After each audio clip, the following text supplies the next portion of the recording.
बिस्मिल्लाहिर्रहमानिर्रहीम यानी शुरू करता हूँ उस खुदा का नाम लेकर जो बड़ा मेहरबान है, निहायत रहम वाला है। परंतु मुसलमान भाइयों को तो पता ही नहीं कि वो बड़ा मेहरबान निहायत रहम वाला अल्लाह कौन है। उस अल्लाह की जानकारी उस अल्लाह ने आज वर्तमान में धरती पर स्वयं प्रकट होकर संत रूप में, मुर्शिद रूप में, और ये पवित्र आसमानी पुस्तक मुसलमान नहीं समझे ज्ञान कुरान, इस पुस्तक को लिखकर इसमें जानकारी उपलब्ध करवाई है। पुस्तक को देखेंगे आपके सारे भ्रम क्लियर होते चले जाएंगे। इस पुस्तक के ऊपर आज हमारा ये 5वें नंबर का वीडियो है। पहले के 4 वीडियो आप जी को अवश्य देखने चाहिए, क्योंकि उनको देखे बिना आप जी अल्लाह के विषय में पूर्णतया शंका रहित नहीं हो पाओगे। तो शुरू करते हैं वीडियो उसी परमपिता परमेश्वर अल्लाह कबीर के नाम से। बिस्मिल्लाहिर्रहमानिर्रहीम। परमपिता परमेश्वर सारी सृष्टि के रचनहार, कुल मालिक, असंख्य ब्रह्मांडों के स्वामी, जगत गुरु, तीनों लोकों में प्रवेश करके सबका भरण पोषण करने वाले, राजाधिराज, आत्माधार, नाथों के नाथ, देवों के देव महादेव, सर्वेश्वर, महेश्वर, मृत्युंजय, अजरो अमर, आदि अनादि, सनातनी प्रभु, जगत पिता जगदीश्वर, श्री श्री 1008 की उपाधि के वास्तविक अधिकारी, अकाल मूर्त, सौद स्वरूपी राम, वासुदेव, सर्वगतम ब्रह्म, परम पूज्य, प्रथम पूज्य, परम संत, परम पुरुष, परम धनी, परम दयालु, सत्य कबीर, हक्का कबीर, अल्लाहु कबीर, अल्लाहु अकबर, बाखबर, अल्लाह ताला, जगत के तारणहार, जगत के मुक्तिदाता, जगत के जगन्नाथ, हारे के सहारे, हिंदुओं के राम, मुसलमानों के अल्लाह, सिखों के वाहिगुरु, ईसाइयों के मसीह, दया के सागर दयानिधि, करुणा के सागर करुणानिधि, स्वयंभू परिभू, संकट मोचन, कष्ट हरण, मंगल करण, दुख भंजन, अविगत कबीर, निर्विकार निर्विषम परमात्मा, अलय अलेख सतगुरु, आदि अनादि सतगुरु, असली मर्यादा पुरुषोत्तम, असली राम, असली कृष्ण, असली घनश्याम, असली मुरारी, राजाओं के राजा, महाराजाओं के महाराजा, शहंशाहों के शहंशाह, सम्राटों के सम्राट, भगवानों के भगवान, अल्लाहों के अल्लाह, प्रभुओं के प्रभु, मसीहाओं के मसीह, सच्चे वाहिगुरु, बाबाओं के बाबा, पीरों के पीर, सेठों के सेठ, जगत सेठ, सावड़सा सेठ, सर्वगुण संपन्न, अनंत कोटि कलाओं के स्वामी, अनंत कोटि ब्रह्मांडों के नायक, योगियों में महायोगी, ध्यानियों में महाध्यानी, सिद्धों में परम सिद्ध, ज्ञानियों में तत्व ज्ञानी, ब्रह्म ज्ञानी, महाज्ञानी, परम ज्ञानी, सर्वश्रेष्ठ ज्ञानी, विज्ञानी, युवा कबीर, समरथ कबीर, असमवात, अमित ओजा, सच्चे रहनुमा, करीम अल्लाह, सुभान अल्लाह, दुनिया के अंतिम पैगंबर, 8 सितंबर 1951 से गांव धनाना, जिला सोनीपत, हरियाणा, भारतवर्ष की पावन भूमि पे प्रकट रियल कल की भगवान, श्री नारायण साकार हरि, श्री बाबा साहेब नूर अनंत परमात्मा, संत शिरोमणि सतगुरु रामपाल जी परमेश्वर जी के चरण कमल में लाइव वीडियो देख रहे आप और हम सभी भाई बहनों का अनंत कोटि दंडोत प्रणाम। तो भाई और बहनों, वो अल्लाहु अकबर, अल्लाहु कबीर जो वर्तमान समय तक पूरे विश्व के मुसलमान समाज के भाई बहनों के लिए एक अनसुलझी गुत्थी बना हुआ है, जिसे मुसलमान भाइयों ने निराकार कहकर छोड़ दिया कि वो साकार नहीं है, वो आकार में नहीं आता, वो मनुष्य रूप में नहीं आता, अल्लाह कभी पृथ्वी पे नहीं आता, अल्लाह तो बेचून है, 7वें आसमान पे रहता है, तख्त पे विराजमान है। आज वो अल्लाह, जिस अल्लाह के विषय में उल्टा ज्ञान हजरत मोहम्मद जी को कुरान शरीफ की आयतें नाजिल करते समय डुप्लीकेट अल्लाह शैतान ने दी, आज उस उल्टे ज्ञान को सीधा करने के लिए और अपनी वास्तविक पहचान करवाने के लिए कि अल्लाह कौन है, अल्लाह कैसा है, अल्लाह कैसे मिलता है, अल्लाह कैसे रहता है, आज वो अल्लाहु कबीर, अल्लाहु अकबर, वो खुदा स्वयं धरती पर सतगुरु रामपाल जी के रूप में, मुर्शिद रूप में प्रकट है, विद्यमान है। और मुसलमान धर्म की पुस्तकों से ही तौरात, जबूर, इंजिल, हदीसें, कुरान शरीफ, कुरान मजीद, इन सभी पवित्र पुस्तकों से ही खोल खोल के दिखा रहा है, बता रहा है। आपने पिछले वीडियो में भली भांति ये प्रमाण देख लिए होंगे। आज हम आगे बढ़ेंगे। परमेश्वर हमें सभी धर्मों की पुस्तकों से दिखा रहे हैं कि परमात्मा साकार है, धरती पर आता है, उसी ने सृष्टि को रचा है, और ये शैतान, ये काल यहाँ पर डुप्लीकेट अल्लाह बन के बैठ गया, जिसको आज पूरा मुसलमान समाज अपना अल्लाह मान के पूज रहा है। तो पवित्र बाइबल में भी गुरुदेव भगवान ने हमें दिखाया कि परमात्मा कैसा है, कहाँ रहता है, और उसने किसी भी व्यक्ति को, किसी भी इंसान को उसने किसी का भी मांस खाने का आदेश नहीं दिया। उसने 6 दिन में आसमान और धरती के दरमियान जो भी कुछ था उसको रचा बनाया और 7वें दिन शाही तख्त पे जा विराजा। उस परमेश्वर अल्लाह कबीर ने हमें क्या कुछ आदेश दिया उन 6 दिनों के अंदर खाने पीने के लिए, आज पवित्र बाइबल से गुरुदेव भगवान प्रमाणित करने जा रहे हैं। तो भाइयों और बहनों, ये पवित्र पुस्तक है मुसलमान नहीं समझे ज्ञान कुरान, परमेश्वर रामपाल जी के द्वारा लिखित है। और आज इसमें हम आगे बढ़ेंगे पेज नंबर 15 से। सदग्रंथों में बाइबल का नाम भी है। बाइबल ये 3 पुस्तकों का संग्रह है। बाइबल 3 पुस्तकों का संग्रह है, तौरात का, जबूर का, इंजिल का। तौरात जो हजरत मूसा जी के ऊपर उतारी गई थी, जबूर हजरत दाऊद के ऊपर उतारी गई थी, और इंजिल ये ईसा जी के ऊपर उतारी गई थी। इन्हीं तीनों पुस्तकों का मिला जुला ज्ञान बाइबल के अंदर है। सदग्रंथों में बाइबल का नाम भी है। बाइबल ये 3 पुस्तकों का संग्रह है। नंबर 1 तौरात, नंबर 2 जबूर, नंबर 3 इंजिल। बाइबल में सबसे पहले सृष्टि की उत्पत्ति की जानकारी है, यानी बाइबल की शुरुआत में ही अध्याय नंबर 1 में सृष्टि उत्पत्ति की जानकारी है, क्रिएशन ऑफ द नेचर। वह तौरात पुस्तक वाली है जिसमें लिखा है कि परमात्मा ने सर्वप्रथम सृष्टि की रचना की। पृथ्वी, सूर्य, आकाश, पशु पक्षी, मनुष्य, नर नारी आदि की रचना परमात्मा ने 6 दिन में की तथा 7वें दिन तख्त पर जा विराजा, यानी सिंहासन पे जाके बैठ गया।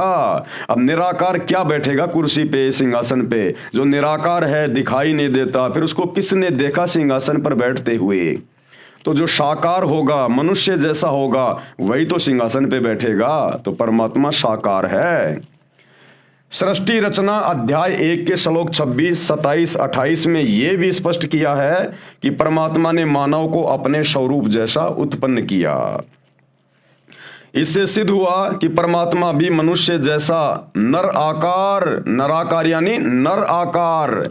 एक होता है निराकार, निराकार का मतलब होता है अदृश्य, जो दिखाई ना दे। एक होता है नराकार यानी नर जैसे आकार का, इंसान जैसे आकार का। तो वो परमात्मा अल्लाह कबीर वो निराकार नहीं, वो नराकार है, नराकार, नर आकार जैसा, इंसान जैसा। आपको थोड़ा सा दिखा देते हैं बाइबल से भाई और बहनों, ताकि आपको विश्वास हो। उसके बाद फिर हम आगे बढ़ेंगे, क्योंकि विश्वास कराना बहुत जरूरी है। विश्वास के बिना बात बनेगी नहीं। तो ये पवित्र बाइबल है, आपकी आंखों के सामने है। मैंने अपने घर से नहीं बनाई है, पूरी दुनिया इसी बाइबल को पढ़ती है।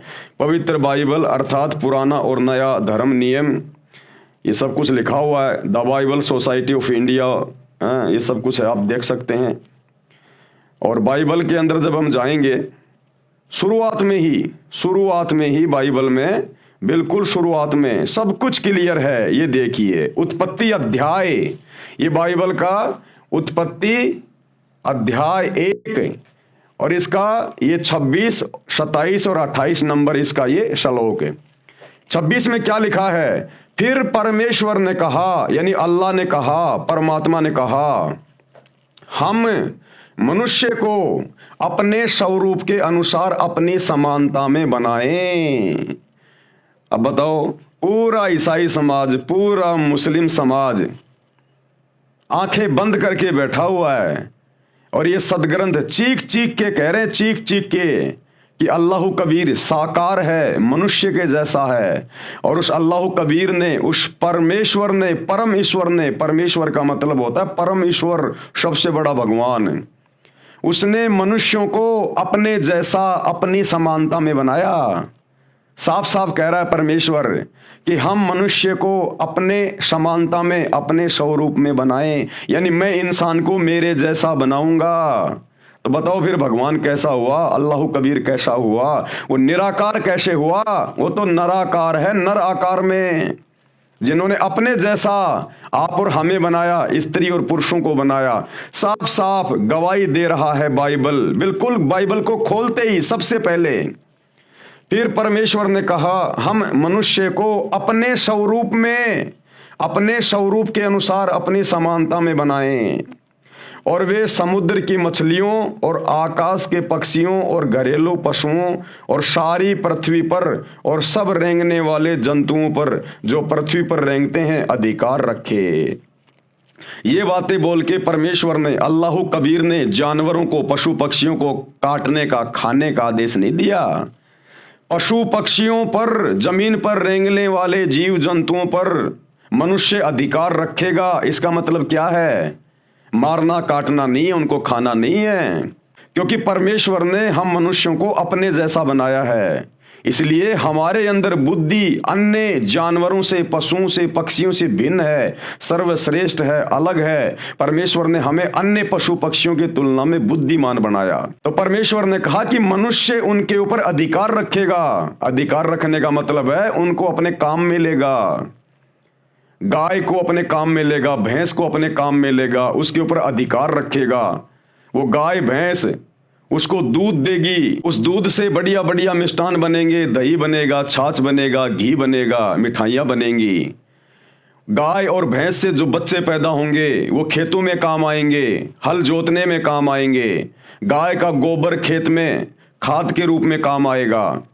इसलिए परमेश्वर ने कहा कि सभी जंतुओं के ऊपर मनुष्य अपना अधिकार रखेगा। ऊंट को अपने अधिकार में रखेगा, खेत में हल जोतने के काम आएगा। परमेश्वर ने किसी को मार कर, काट कर खाने का आदेश नहीं दिया, उनके ऊपर अधिकार रखने का आदेश दिया कि आप उनकी सेवा करना, आप उनको चारा डालना, टाइम पे उनको पानी पिलाना, उनको खाना खिलाना, और फिर उनसे काम लेना। वो तुम्हें दूध देंगे, दही देंगे, हल जोतने के लिए तुम्हारे को वो बछड़ा देंगे, बैल देंगे। ये कहा था परमेश्वर ने। अधिकार रखने का मतलब ये है, उनको मार कर खाने का नहीं। क्या कह रहे हैं, ध्यान से पढ़ो। और वे समुद्र की मछलियों और आकाश के पक्षियों और घरेलू पशुओं और सारी पृथ्वी पर और सब रेंगने वाले जंतुओं पर जो पृथ्वी पर रेंगते हैं अधिकार रखे। 27 में क्या कहा? तब परमेश्वर ने मनुष्यों को अपने स्वरूप के अनुसार उत्पन्न किया। यानी अल्लाह कबीर ने, परमेश्वर ने इंसानों को, नर और नारी को अपने जैसा, अपने स्वरूप में उत्पन्न किया, उनको बनाया। तो बताओ फिर भगवान कैसा हुआ? जिन्होंने हम स्त्री और पुरुषों को अपने जैसा बनाया, हमारे जैसा हुआ ना, साकार हुआ ना। बिल्कुल क्लियर कर रही है बाइबल। तब परमेश्वर ने मनुष्यों को अपने स्वरूप के अनुसार उत्पन्न किया। अपने ही स्वरूप के अनुसार परमेश्वर ने उसको उत्पन्न किया, नर और नारी करके उसने मनुष्यों की सृष्टि की, यानी उत्पत्ति की, उनको बनाया नर और नारी। 28 में क्या कह रहे हैं? और परमेश्वर ने उनको आशीष दी, यानी उनको आशीर्वाद दिया, और उनसे कहा फलो फलो फूलो, यानी खुश रहो और पृथ्वी में भर जाओ, यानी अपनी आबादी बढ़ाओ, विस्तार करो, और उसको अपने वश में कर लो, यानी जानवरों को अपने वश में रखो, फिर उनसे काम लो। और समुद्र की मछलियों तथा आकाश के पक्षियों और पृथ्वी पर रेंगने वाले सब जंतुओं पर अधिकार रखो, यानी उनको अपने अधीन रखो, तुम उनसे काम लो। 29 में क्या कह रहे हैं?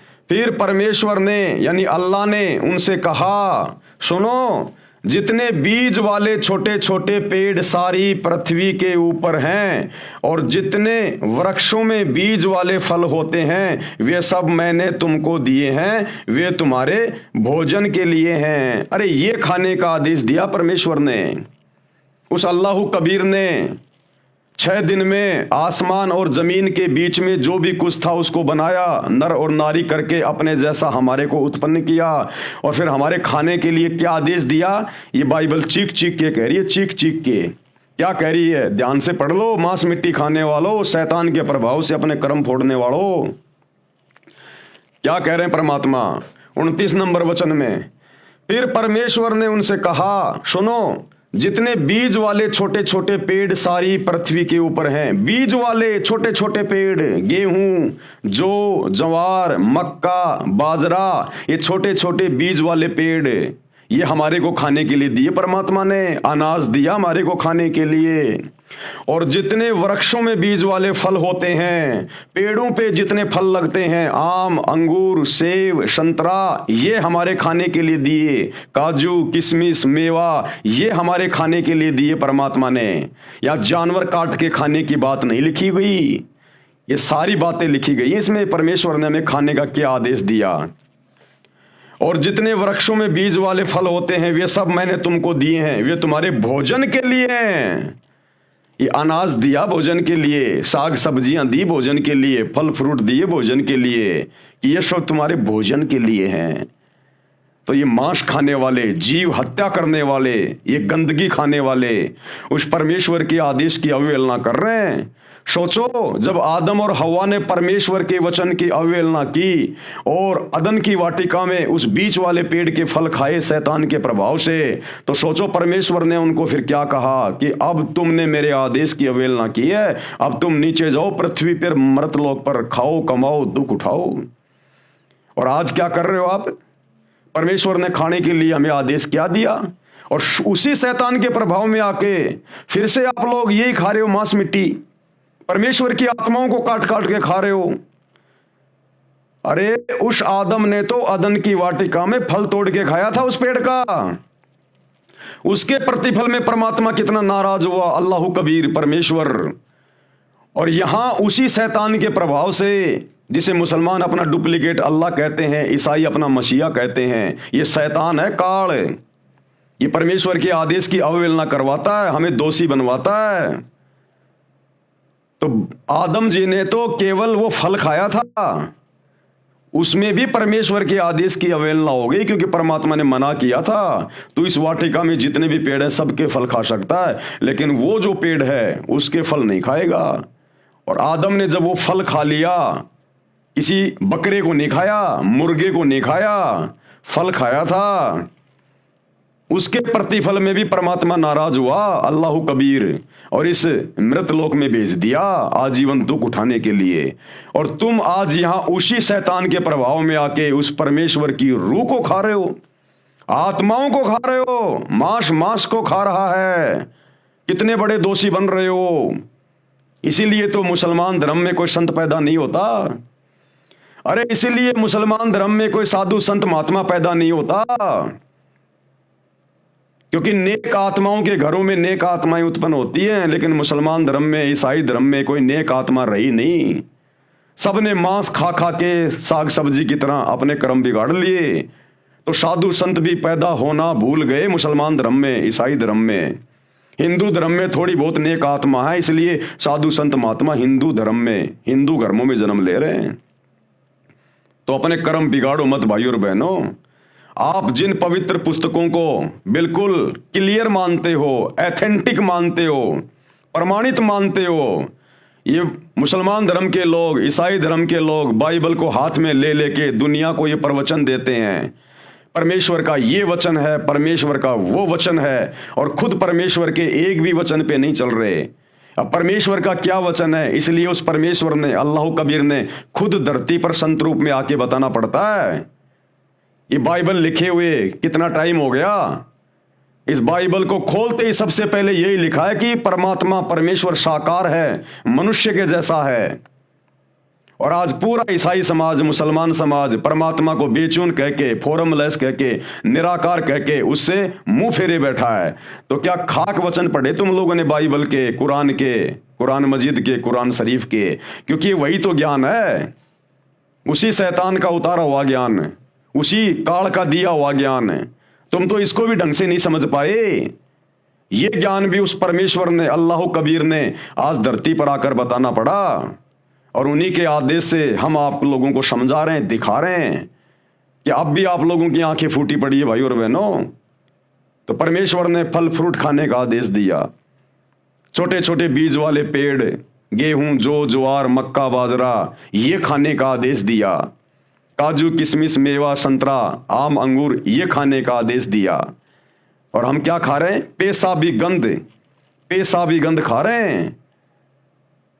अरे नर और मादा के संयोग से जो पदार्थ निकलता है उसी से तो वो बच्चा बनता है, अंडा बनता है, मुर्गा बनता है, वो बकरा बनता है। तो पेशाबी गंध खा रहे हो तुम और फिर कहते हो हम बड़े पाक हैं, हम बड़े जो है वो पवित्र हैं। क्या खाक पवित्र हो? तुम्हारे से गंदा तो कोई जान में नहीं होगा। जो पेशाब को खा रहे हैं, पेशाबी गंध खा रहे हैं, उस मैल को खा रहे हैं और ऊपर से परमात्मा के दोषी बन रहे हैं और फिर कहते हैं हम बड़े पाक और पवित्र हैं। ऐसे निकम्मों से जो मांस खाते हैं, चाहे किसी भी धर्म का हो, अल्लाह सौ कोस दूर है, सौ कोस दूर। विचार करो भाई और बहनों, ये सदग्रंथ क्या कह रहे हैं, जो भक्ति का आधार है। फिर परमेश्वर ने उनसे कहा, सुनो, जितने बीज वाले छोटे छोटे पेड़ सारी पृथ्वी के ऊपर हैं और जितने वृक्षों में बीज वाले फल होते हैं वे सब मैंने तुमको दिए हैं। वे तुम्हारे भोजन के लिए हैं, खाने के लिए हैं। और क्या कह रहे हैं आगे, और जितने पृथ्वी के पशु और आकाश के पक्षी और पृथ्वी पर रेंगने वाले जंतु हैं, जिनमें जीवन का प्राण है, यानी जिनमें आत्मा है, रूह है, श्वासें हैं, उन सब के खाने के लिए मैंने सब हरे हरे छोटे पेड़ दिए हैं। यानी पशु पक्षियों के लिए, जानवरों के लिए मैंने हरे भरे छोटे छोटे पेड़ दिए हैं। यानी ये घास फूस वगैरह ये मैंने जानवरों के लिए बनाया है, खाने के लिए। तो जानवर तो बेचारे अपनी हद में है, लेकिन इंसान बेहदी हो गया, बेहदी। और भाई इसकी सजा भोगनी पड़ेगी। इसलिए तो गधे, कुत्ते, सुअर, एक कुतिया एक बार में 8-8 बच्चे पैदा करती है। क्यों कर रही है? उन्हीं निकम्मों को पैदा कर रही है जो पहले इस मनुष्य शरीर में थे, हिंदू मुसलमान थे, सिख ईसाई थे, मांस काट काट के खा रहे थे, शराब पी रहे थे, शैतान की साधना कर रहे थे। आज उनको अपने कर्म भोगने पड़ रहे हैं उस कुतिया के पेट में आके। एक सुअरी 12-12 बच्चे पैदा करती है। क्यों कर रही है? ये वही इंसान है, वही निकम्मी आत्माएं हैं जिन्होंने परमेश्वर के आदेश की उल्लंघना की, सच्चे खुदा की इबादत नहीं की, शैतान की भक्ति करते रहे, डुप्लीकेट भगवान की भक्ति करते रहे और मांस मिट्टी खाते रहे, नशा करते रहे, चोरी जारी करते रहे, ब्याज लेते रहे, झूठ बोलते रहे। अब वो जानवर के पेट में जन्म ले रहे हैं और कष्ट भोग रहे हैं, दुख भोग रहे हैं। तो परमेश्वर ने तो पशु पक्षियों के लिए खाने को क्या कहा है, क्या दिया है, वो भी सब कुछ बाइबल में लिखा हुआ है। और पृथ्वी पर रेंगने वाले जंतु हैं जिनमें जीवन का प्राण है, उन सब के खाने के लिए मैंने सब हरे हरे छोटे पेड़ दिए हैं। और वैसा ही हो गया। परमेश्वर ने कहा कि जैसा मैंने कहा वैसा ही होता चला गया। पेड़ बन गए, घास फूस बन गए, सब बन गए। तब परमेश्वर ने जो कुछ बनाया था सबको देखा तो क्या देखा कि वह बहुत ही अच्छा है। तब सांझ हुई, फिर भोर हुई और इस प्रकार छठा दिन हो गया। इस प्रकार छठा दिन हो गया। 6 दिन कंप्लीट हो गए। परमेश्वर ने 6 दिन में आसमान और जमीन के दरमियान जो भी कुछ था उसको पैदा किया, उत्पन्न किया। और 7वें दिन वो अल्लाह कबीर, वो परमेश्वर, वो शतलोक के सिंहासन पे जाके बैठ गया। अब परमेश्वर ने 6 दिन में किस किस को क्या आदेश दिया, सब कुछ बाइबल में लिखा हुआ है। किसी को मांस खाने का आदेश नहीं दिया, किसी जानवर को भी मांस खाने का आदेश नहीं दिया परमेश्वर ने। सतयुग में शेर भी मांस नहीं खाता था।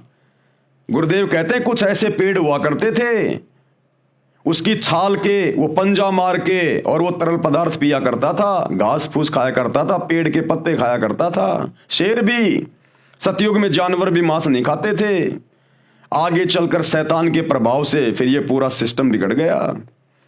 तो इंसान को मांस खाने का आदेश कैसे देगा? वो कादर अल्लाह, निहायत मेहरबान, रहम दिल अल्लाह। एक आत्मा को दूसरी आत्मा के माध्यम से क्यों कटवाएगा? क्या वो निर्दयी है क्या, अन्यायी है क्या? वो नहीं देगा। तो 6 दिन में परमात्मा ने जमीन और आसमान के बीच में जो भी कुछ था उसको बनाया। इंसानों को क्या खाना है, जानवरों को क्या खाना है, परमेश्वर ने उनको बता भी दिया अपने वचन में, और उनके लिए वो चीजें उसने उत्पन्न भी कर दी। और 7वें दिन वो तख्त पे जा बैठा, वो सबसे बड़ा अल्लाह, सुप्रीम गॉड। अब भाइयों और बहनों, उसके बाद उस परमेश्वर के आदेश देकर शतलोक में सिंहासन पर जाकर बैठने के बाद इस शैतान ने फिर अपने फरिश्ते भेजकर, शैतान ने मुल्ला मौलवियों में कुप्रेरणा करके, भूत की तरह प्रवेश करके, अपने फरिश्तों के माध्यम से फिर इसने जो आदेश दिए हैं, और आगे उन धर्म के लोगों ने फिर मांस खाना जो शुरू किया है, इसमें परमेश्वर का कोई हाथ नहीं है। ये वर्तमान में इन हदीसों के अंदर जो आदेश लिखे हुए हैं, या बाइबल में कहीं कोई आदेश लिखा हुआ है मांस खाने का, ये अल्लाह कबीर का नहीं है, परमेश्वर का नहीं है। उसने तो 6 दिन में सब कुछ बना के, किसको क्या खाना है, क्या पीना है, पूरा आदेश देके 7वें दिन तख्त पे जा बैठा। उसके बाद फिर इस शैतान ने जो झूठे आदेश हदीसों में या अन्य किसी के माध्यम से, फरिश्तों के माध्यम से जो दिलवाए हैं, ये परमेश्वर का आदेश नहीं है। अब यदि कोई मांस खाएगा, नशा करेगा, उल्टे कर्म करेगा, तो सीधा सीधा वो सुप्रीम कोर्ट का दोषी होगा, अल्लाह कबीर का, परमेश्वर का दोषी बनेगा। तो ये अल्लाह अकबर का आदेश नहीं है मांस खाने का। उसने तो 6 दिन में जो आदेश देना था दे दिया, 7वें दिन जाके तख्त पे बैठ गया। उसके बाद यदि जबूर में, तौरात में, इंजिल में, कुरान में यदि कहीं भी मांस खाने का आदेश लिखा हुआ है, तो उस अल्लाह कबीर का नहीं, ये शैतान का आदेश है, शैतान का आदेश। और शैतान के आदेश को मानकर यदि आप मांस खाओगे, उल्टे कर्म करोगे, तो ओरिजिनल अल्लाह के, कादिर अल्लाह के दोषी बनोगे, और भाई जहन्नुम में डाले जाओगे, दोजक की आग में, नरक में 84 लाख योनियों में फिर अपना कर्म भोगने के लिए बारंबार जन्म लेना पड़ेगा।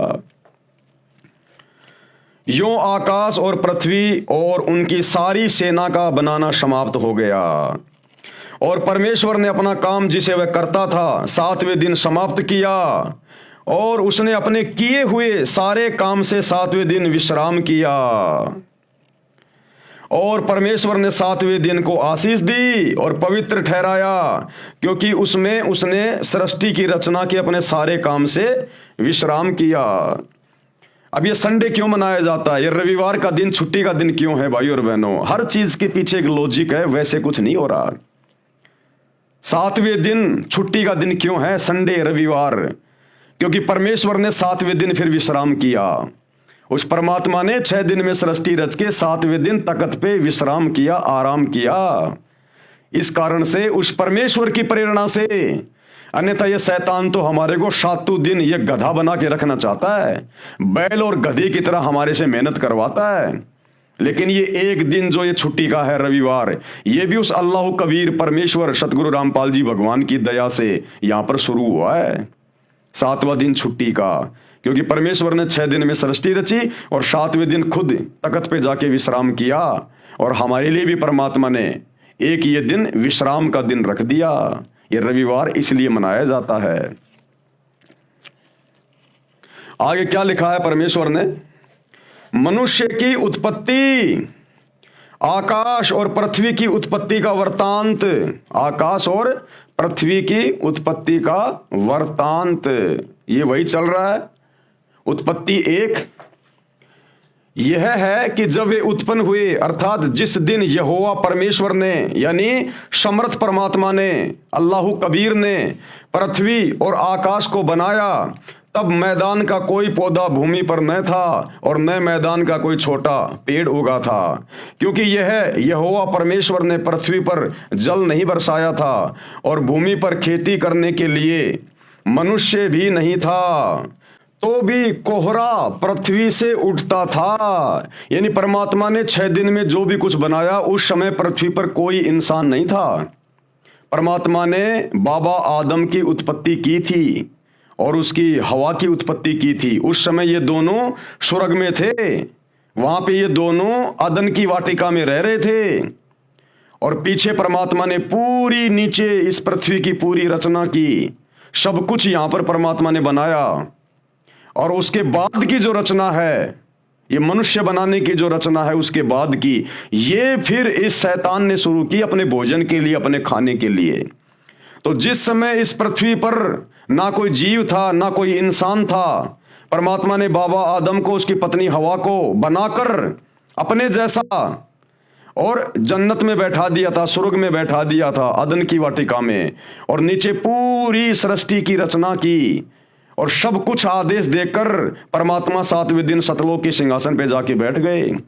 उसके बाद फिर इस शैतान ने अपने भोजन के लिए आगे नर और नारियों की उत्पत्ति की। नर और नारी उत्पन्न होते गए, पृथ्वी लोक पर आते गए, और फिर परमात्मा का वचन तोड़कर मांस मिट्टी खाते गए, शराब पीते गए, उल्टे काम करते गए, और फिर उन कर्मों को भोगने के लिए शैतान ने फिर उनको अन्य योनियों में डालने के लिए गधा, कुत्ता, शुअर बनाना भी शुरू कर दिया। इस प्रकार से इस पृथ्वी के जीवों की धीरे धीरे फिर उत्पत्ति होने लगी। और भूमि पर खेती करने के लिए मनुष्य भी नहीं था, तो भी कोहरा पृथ्वी से उठता था, जिससे सारी भूमि सिज जाती थी। तब यहोवा परमेश्वर ने आदम को भूमि की मिट्टी से रचा और उसके नथनों में जीवन का श्वास फूंक दिया, और आदम जीवित प्राणी बन गया। इस प्रकार से परमेश्वर ने फिर आगे की सृष्टि उत्पन्न की, और सब कुछ अपना वचन देकर, अपने आदेश देकर इस शैतान को, इस काल को, हिंदू जिसे अपने वेद कह देते हैं, मुसलमान भाई उसको अपनी बाइबल कह देते हैं, इंजिल कह देते हैं, हिंदू जिसे अपने वेद कह देते हैं, यानी वेदों में परमात्मा का संविधान है, मैन्युअल है सृष्टि का, किसने कैसे रहना है, क्या खाना है, क्या पीना है। मुसलमान भाई उनको तौरात, जबूर, इंजिल और ये कुरान शरीफ, कुरान मजिद के नाम से जानते हैं।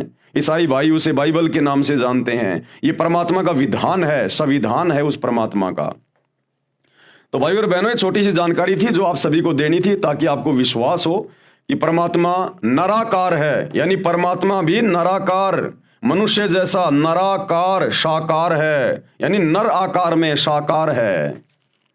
मनुष्यों के खाने के लिए परमेश्वर का आदेश अभी आपको दिखा दिया गया है बाइबल से।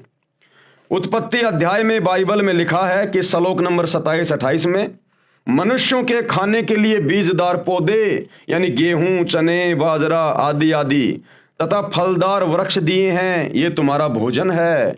पशु पक्षियों के खाने के लिए घास, पत्तेदार झाड़ियां दी हैं। इसके पश्चात परमात्मा तो अपने निज धाम शतलोक में तख्त पर जा बैठा। यानी 6 दिन में जो भी कुछ परमात्मा ने बनाना था, जो भी आदेश देना था, सब कुछ देके 7वें दिन उसने सिंहासन पे जाके विश्राम किया शतलोक में। बाइबल में आगे जो ज्ञान है वह काल भगवान का तथा इसके देवताओं यानी फरिश्तों का दिया हुआ है। अब परमात्मा के सतलोक में जाने के बाद, सिंहासन पर बैठने के बाद, फिर आगे जो भी कोई आदेश दिया गया है, उल्टा सीधा मांस खाने का, शराब पीने का, जीव हत्या करने का, ये सब आदेश फिर इस काल का, इस शैतान का है, शैतान के द्वारा भेजे गए फरिश्तों का है। जैसे हजरत मोहम्मद को जिब्राइल नाम के फरिश्ते ने डरा धमका के उसका गला दबा दबा के और कुरान शरीफ की आयतें नाजिल की। फिर आगे का ज्ञान इस शैतान का दिया हुआ है, इस काल का दिया हुआ है। तो शैतान के ज्ञान को हमने नहीं मानना। परमेश्वर ने 6 दिन में हमें जो आदेश दिए खाने पीने के लिए, हमने उसी प्रकार से रहना चाहिए, जीवन जीना चाहिए, अन्यथा हम परमेश्वर के दोषी बन रहे हैं। इसके पश्चात परमात्मा तो अपने निज धाम शतलोक में तख्त पर जा बैठा। बाइबल में आगे जो ज्ञान है वह काल भगवान का यानी शैतान का तथा इसके देवताओं यानी फरिश्तों का दिया हुआ है।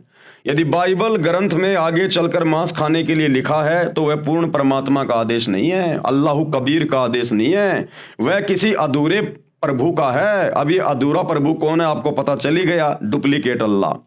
अधूरा प्रभु यानी डुप्लीकेट अल्लाह, ये शैतान है, ये काल है। ये फिर जीवों को भ्रमित करता है उनके कर्म फुड़वाने के लिए। पूर्ण परमात्मा यानी कंप्लीट गॉड, उनके आदेश की अवहेलना हो जाने से पाप का भागी बनता है। कौन? इंसान। कुरान शरीफ यानी मजीद, बाइबल के पश्चात सदग्रंथों में कुरान शरीफ का नाम श्रद्धा से लिया जाता है, क्योंकि जब हजरत ईसा के ऊपर इंजिल उतारी गई उसके बाद हजरत मोहम्मद पर कुरान शरीफ यानी कुरान मजीद उतारी गई थी। तो इंजिल के बाद में फिर कुरान शरीफ यानी कुरान मजीद का नंबर आता है। कुरान शरीफ यानी कुरान मजीद, बाइबल के पश्चात सदग्रंथों में कुरान शरीफ का नाम श्रद्धा से लिया जाता है।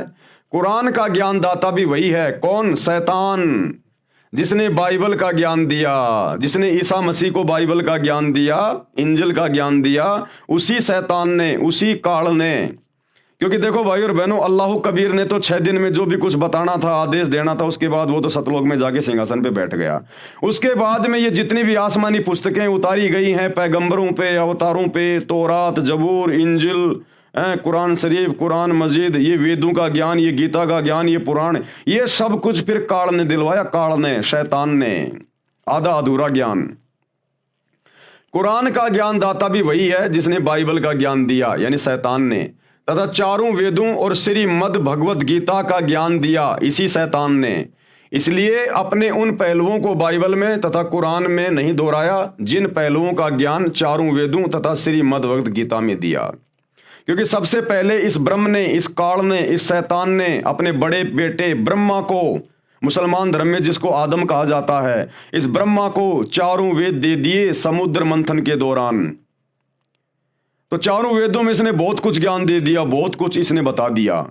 फिर बाद में इसने मुसलमान धर्म में पैगंबरों के ऊपर तौरात, जबूर, इंजिल, कुरान मजीद ये नाजिल की। तो इस काल ने, इस शैतान ने फिर वो सारा ज्ञान देना उचित नहीं समझा कि बहुत सारा ज्ञान तो मैंने वेदों में दे ही दिया।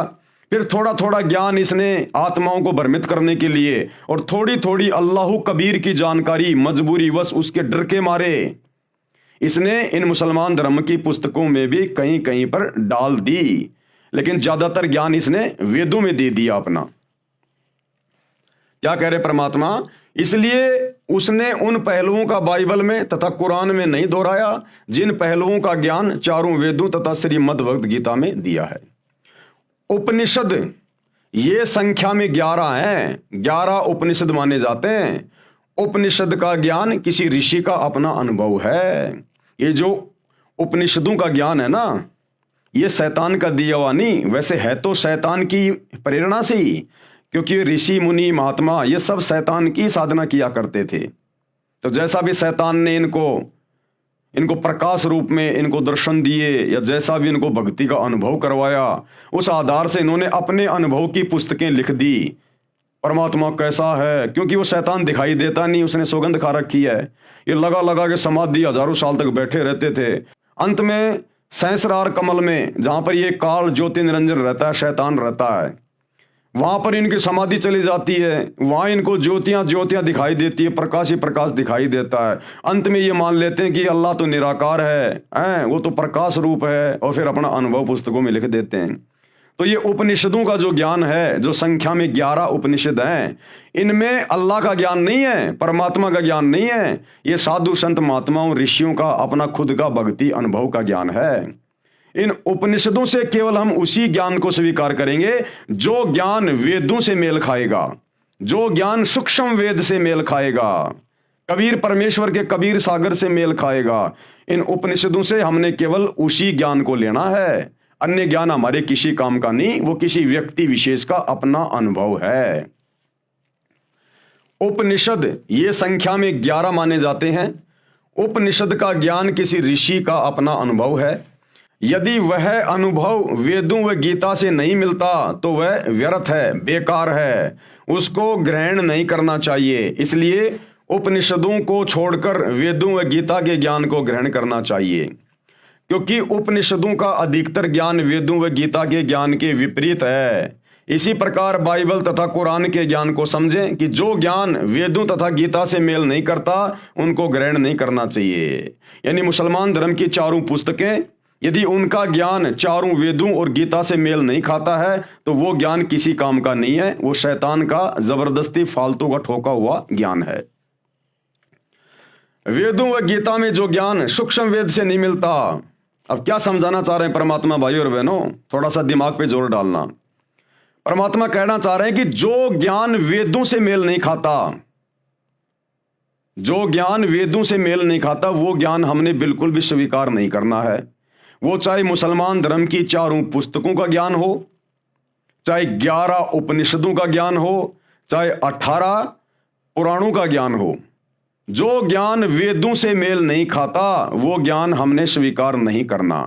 और जो ज्ञान वेदों का जो ज्ञान सूक्ष्म वेद से मेल नहीं खाता, सूक्ष्म वेद यानी कबीर परमात्मा का ज्ञान, कबीर अल्लाह कबीर की वाणियां, कबीर सागर आदरणीय गरीबदास जी का सदग्रंथ साहिब, जो ज्ञान कबीर सागर से मेल नहीं खाता, कौन सा?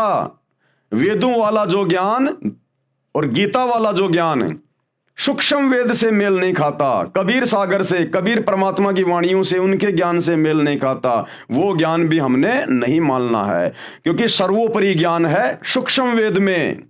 सूक्ष्म वेद यानी वो कबीर परमात्मा धरती पे प्रकट होकर जो ज्ञान देता है, फिर उसको लिखवा देता है। जैसे 650 साल पहले आए कबीर दास नाम से, उन्होंने सूक्ष्म वेद लिखवा दिया आदरणीय धर्मदास जी के माध्यम से, कबीर सागर। और 300 साल पहले गांव छुड़ानी, जिला झज्जर, हरियाणा में आए आदरणीय गरीबदास जी के नाम से, और एक पंडित गोपाल दास जी से उन्होंने सदग्रंथ साहिब की रचना करवा दी, जिसमें 24,000 वाणियां हैं। तो ये है सूक्ष्म वेद। काल प्रेरणा से, शैतान प्रेरणा से नकली कबीर पंथियों ने कबीर सागर में भी आगे चल के मिलावट कर दी।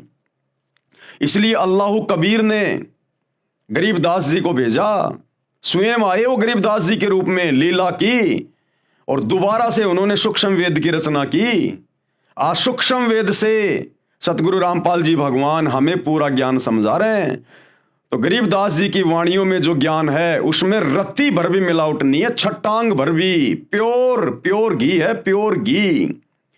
तो जो कुछ गरीबदास जी के सदग्रंथ साहिब में लिखा हुआ है, जो हमें सतगुरु रामपाल जी भगवान बता रहे हैं, और सतगुरु रामपाल जी को गरीबदास जी के ग्रंथ की भी कोई आवश्यकता नहीं है, ये तो स्वयं अल्लाह कबीर है।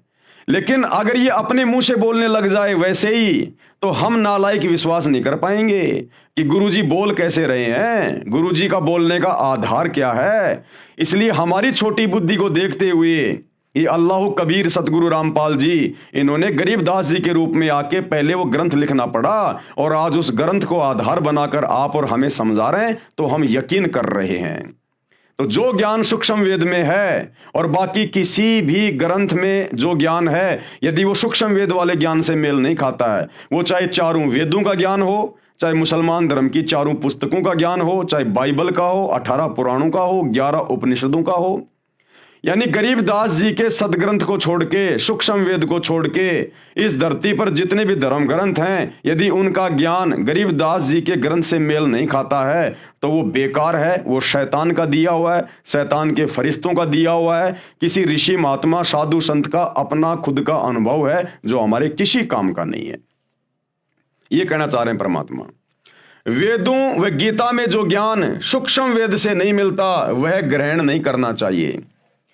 पुराण, ये पुराण क्या है? ये संख्या में 18 माने गए हैं। वैसे यह पुराणों का ज्ञान एक ही बोध माना जाता है। यह ज्ञान सर्वप्रथम ब्रह्मा जी ने अपने पुत्रों दक्ष आदि ऋषियों को दिया था। राजा दक्ष जी, मनु जी तथा पाराशर आदि ऋषियों ने इसका आगे प्रचार करते समय अपना अनुभव भी मिला दिया।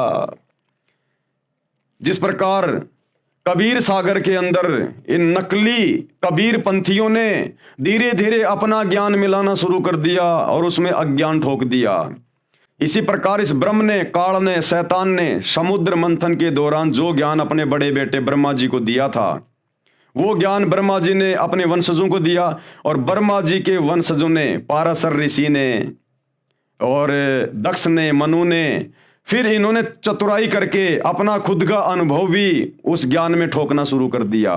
धीरे धीरे उस ज्ञान को फिर अज्ञान बनाना शुरू कर दिया। यह ज्ञान सर्वप्रथम ब्रह्मा जी ने अपने पुत्रों दक्ष आदि ऋषियों को दिया था। राजा दक्ष, मनु जी तथा पाराशर आदि ऋषियों ने इसका आगे प्रचार करते समय अपना अनुभव भी मिला दिया। इस प्रकार 18 भागों में पुराणों का ज्ञान माना गया है। 18 पुराणों के ज्ञान का जो अंश, यानी 18 पुराणों में जो ज्ञान है, वो ज्ञान यदि वेदों तथा गीता से मेल नहीं खाता तो वह त्याग देना चाहिए। इसी प्रकार अन्य कोई भी पुस्तक वेदों व गीता के ज्ञान के विपरीत ज्ञान युक्त है, उसे भी त्याग देना चाहिए। गीता अध्याय 18 श्लोक 62 में गीता ज्ञानदाता, यानी ये ब्रह्म, ये शैतान, ये काल अर्जुन को कह रहा है कि तू सर्वभाव से उस परमेश्वर की, जो गीता ज्ञानदाता से अलग है, यानी शैतान से अलग है, अपने से अन्य परमेश्वर की बात कर रहा है ये शैतान, ये काल, उसकी शरण में जा। उस परमेश्वर की कृपा से ही तू परम शांति तथा सनातन परम धाम यानी सतलोक को प्राप्त हो जाएगा। गीता अध्याय 4 श्लोक 32 में कहा है कि जो ज्ञान सूक्ष्म वेद स्वयं परमात्मा अपने मुख कमल से बोलकर बताता है वह सच्चिदानंद घन ब्रह्म की वाणी कही जाती है, यानी वो कबीर वाणी कही जाती है, कलाम कबीर। उसी को तत्व ज्ञान भी कहते हैं जिसमें परमात्मा ने पूर्ण मोक्ष मार्ग का ज्ञान दिया है। गीता अध्याय 4 श्लोक 34 में कहा है कि उस तत्व ज्ञान को जो कलाम कबीर में लिखा हुआ है, कबीर की वाणियों में जो ज्ञान है, सूक्ष्म वेद में जो ज्ञान है, ये शैतान, ये ब्रह्म, ये काल गीता का ज्ञान देते समय श्री कृष्ण जी में भूत की तरह प्रवेश करके अर्जुन को कह रहा है कि उस तत्व ज्ञान को, जो ज्ञान वो कबीर परमात्मा सच्चिदानंद घन ब्रह्म पूर्ण परमेश्वर इस पृथ्वी पर संत रूप में आके देता है, वाणियां बोलता है, सदग्रंथ लिखवाता है, उस ज्ञान को तू किसी तत्वदर्शी संत की शरण में जाकर समझ।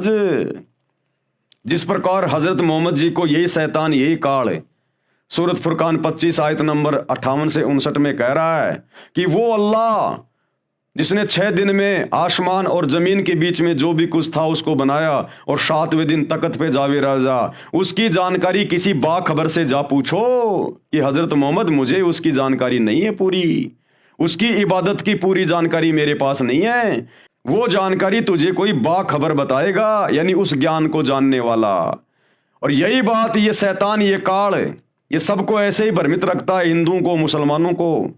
यही ज्ञान ये शैतान, ये काल गीता का ज्ञान देते समय अर्जुन को कह रहा है अध्याय 4 श्लोक 34 में कि उस तत्व ज्ञान को जो वो परमात्मा स्वयं धरती पे आके बताता है, उस तत्व ज्ञान को तू तत्वदर्शी संतों के पास जाकर समझ। मुसलमान धर्म में तत्वदर्शी संत को कहते हैं बाखबर, इल्म वाला। तो इससे हमारी समझ में आ जाना चाहिए कि हिंदुओं के वेदों का और गीता का ज्ञान और मुसलमानों की चारों पुस्तकों का ज्ञान और बाइबल का ज्ञान इसी काल ने, इसी शैतान ने दिया है, जो आधा अधूरा है। तभी तो कह रहा है कि मेरे पास कंप्लीट जानकारी नहीं है। हिंदुओं को कह रहा है कि तत्वदर्शी संत के पास जाके समझो उस ज्ञान को, उस अल्लाह की जानकारी को, कि भाई तुम कैसे जन्म और मरण से छूटोगे, कैसे तुम गधे कुत्ते सूअर बनने से छूटोगे, कैसे तुम सतलोक में जाओगे, 7वें आसमान पर अपने अल्लाह के पास जाओगे। किसी तत्वदर्शी संत के पास जाकर पूछ। और कुरान शरीफ में हजरत मोहम्मद को कह रहा है कि किसी बाखबर से जाके पूछ, मेरे को नहीं पता उस कंप्लीट गॉड का, अल्लाह कबीर का। इसलिए भाई और बहनों, वो अल्लाह कबीर स्वयं धरती पर आकर संत रूप में, मुर्शिद रूप में अपना ज्ञान देता है, जो वर्तमान में सतगुरु रामपाल जी के रूप में प्रकट हैं और अपना ज्ञान दे रहे हैं। आवश्यकता है तो धैर्य के साथ में उनके सत्संग सुनने की। उस तत्व ज्ञान को तू तत्वदर्शी संतों के पास जाकर, यानी बाखबर के पास जाकर समझ। उनको दंडवत प्रणाम करके प्रश्न करने से वे तत्वदर्शी संत तुझे तत्व ज्ञान का उपदेश करेंगे। अब वो बाखबर, वो तत्वदर्शी संत कैसे प्रश्न होगा? वो प्रश्न होगा भक्ति करने से। जब उनसे उपदेश ले लेंगे, नाम दीक्षा ले लेंगे और उनके वचन में रहकर, उनकी मर्यादा में रहकर भक्ति करेंगे। ये मांस मिट्टी खाना छोड़ देंगे, रूह को मार के काट के खाना छोड़ देंगे, नशा करना छोड़ देंगे, झूठ बोलना, चोरी करना, ब्याज लेना, किसी की आत्मा को दुखाना, ये सारे कुकर्म जो शैतान ने, काल ने लगा रखे हैं, इन सब से पीछे हटके जब हम उस सतगुरु की, मुर्शिद की भक्ति करेंगे, तब वो प्रसन्न होगा और हमें फिर आगे का रास्ता बताएगा, मुक्ति का, मोक्ष का। गीता अध्याय 15 श्लोक 1 में तत्वदर्शी संत की पहचान बताई है। अब उस बाखबर की पहचान बताई है तत्वदर्शी संत की। कहा है कि जो संत संसार रूपी वृक्ष के सर्व भागों को जानता है, वह वेद विद अर्थात वेदों के तात्पर्य को जानता है, वह तत्वदर्शी संत है। सूक्ष्म वेद अर्थात सच्चिदानंद घन ब्रह्म की वाणी में बताया है। कबीर अक्षर पुरुष एक पेड़ है, निरंजन वाकी डार, ये क्षर पुरुष, ये काल, ये शैतान उसकी डार है, और तीनों देवता शाखा हैं, ये ब्रह्मा विष्णु महेश, और पात रूप संसार। यानी जो महापुरुष, जो संत संसार रूपी पेड़ की पूरी व्याख्या कर दे, यानी ये काल कौन है, शैतान कौन है, अक्षर पुरुष कौन है, ये तीनों देवता कौन है, बाकी नर और नारी कौन है, क्यों इसको शैतान कहा जाता है, क्यों इसने अपना ये प्रपंच फैला रखा है, क्यों हम जन्म और मरण के चक्कर में हैं, क्यों ये चारों धर्म बन गए, किसने बना दिए?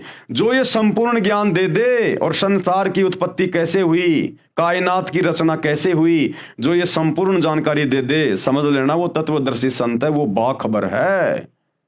और आज वो बाखबर, वो तत्वदर्शी संत एकमात्र सतगुरु रामपाल जी हैं। अन्यथा सतयुग से लेकर और वर्तमान समय तक 39 लाख साल बीत गए, आज तक किसी ने सृष्टि रचना का ये कंप्लीट ज्ञान नहीं दिया इनके अलावा।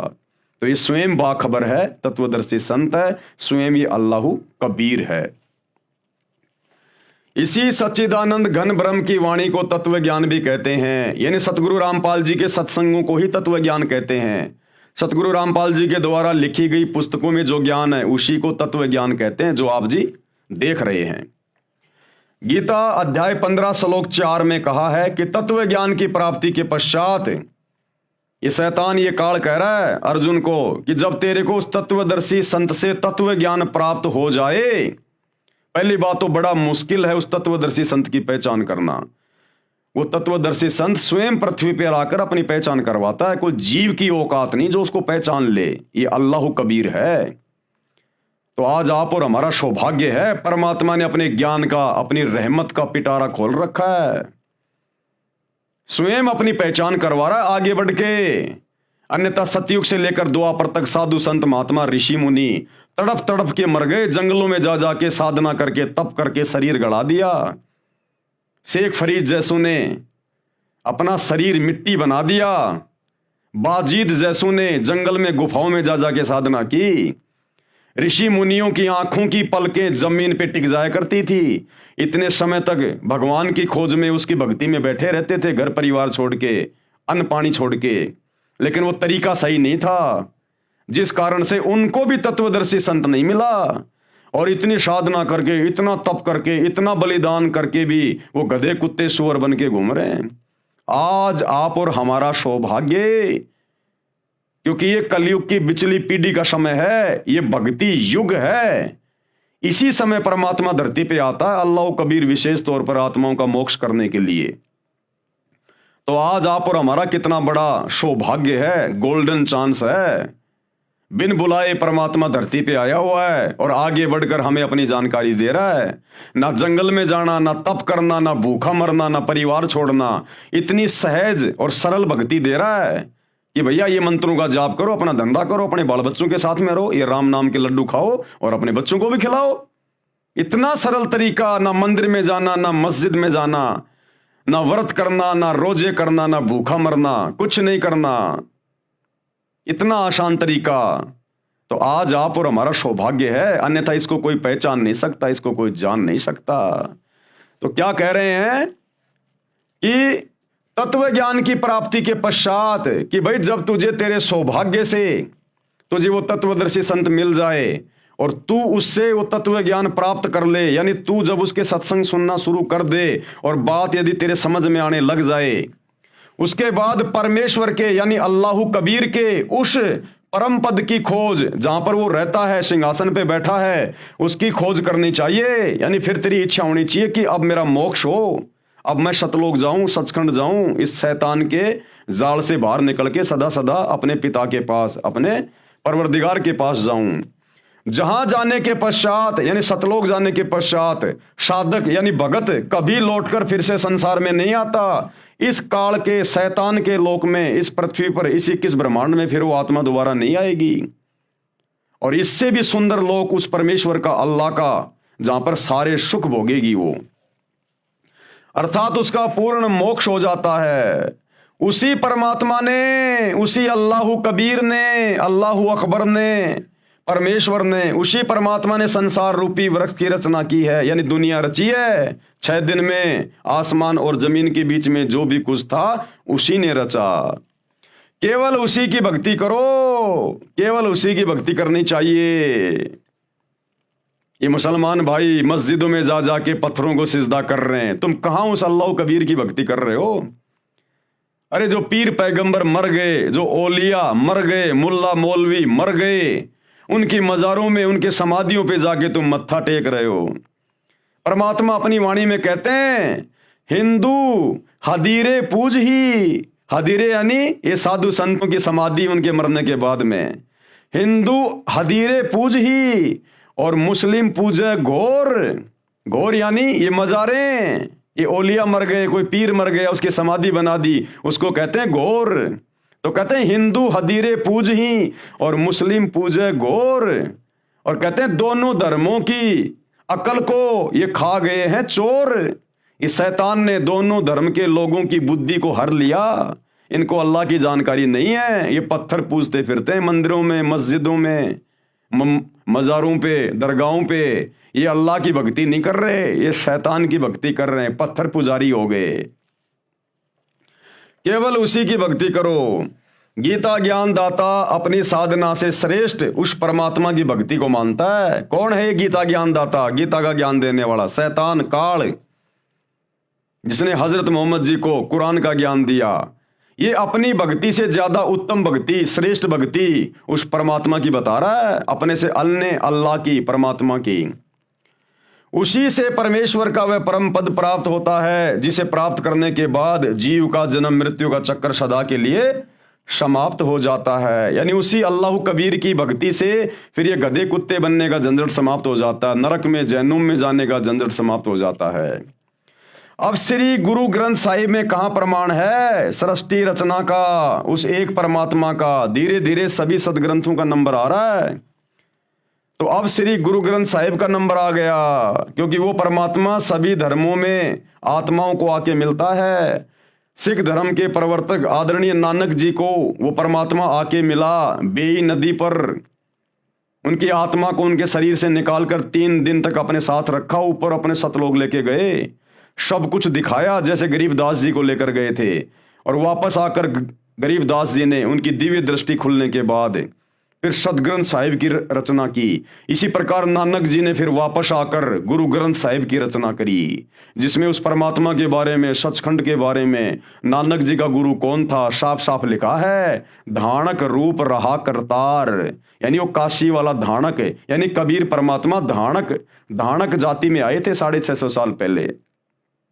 तो नानक जी के गुरु थे कबीर जी, क्योंकि नानक जी कबीर जी के समकालीन थे।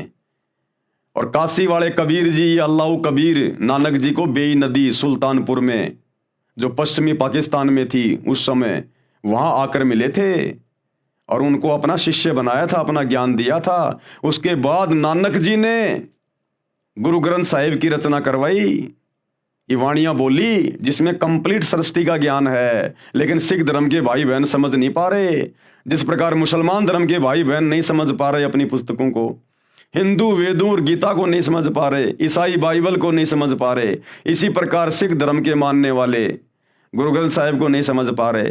तो अब उस परमात्मा सतगुरु रामपाल जी ने, अल्लाह कबीर ने आकर सभी धर्मों के सदग्रंथों को खोल खोल के दिखाया कि बच्चों तुम कहाँ भूले बैठे हो, कहाँ भटके बैठे हो। अब समय आ गया वापस अपने परवरदिगार के पास जाने का। शैतान से पीछा छुड़वाओ और सत्संग सुनना शुरू करो। श्री गुरु ग्रंथ साहिब जी यह है सिख धर्म का ग्रंथ माना जाता है। सिख वैसे कोई धर्म नहीं है, ना मुसलमान कोई धर्म है, ना ईसाई कोई धर्म है, ना हिंदू कोई धर्म है।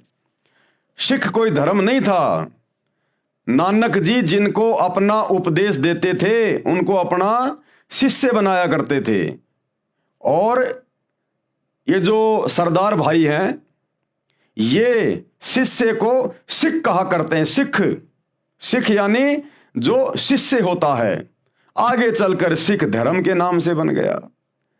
आदि शंकराचार्य जी आए, उनके बाद से हिंदू धर्म बन गया।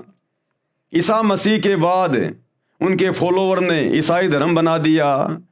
हजरत मोहम्मद के शरीर छोड़ने के बाद उनके फॉलोवर ने इस्लाम धर्म बना दिया।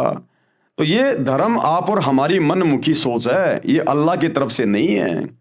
ये शैतान ने सारे सिस्टम खड़े करवाए हैं आप और हमें उलझाने के लिए, क्योंकि इस समय उस अल्लाह ने धरती पर आना था सतगुरु रामपाल जी के रूप में। तो उस समय कोई भी उनकी बात ना माने, सब अपने अपने धर्मों को, अपने अपने ज्ञान को सर्वश्रेष्ठ मान के और एक दूसरे से लड़ते रहें, झगड़ते रहें। इसलिए इस काल की सुनियोजित ये चाल है हम आत्माओं को भटकाने के लिए। लेकिन भाई वो अल्लाह कबीर सतगुरु रामपाल जी भगवान शैतान का बाप है। वो जिस कार्य के लिए आता है उसको पूरा करके जाता है। यह सिख धर्म का ग्रंथ माना जाता है।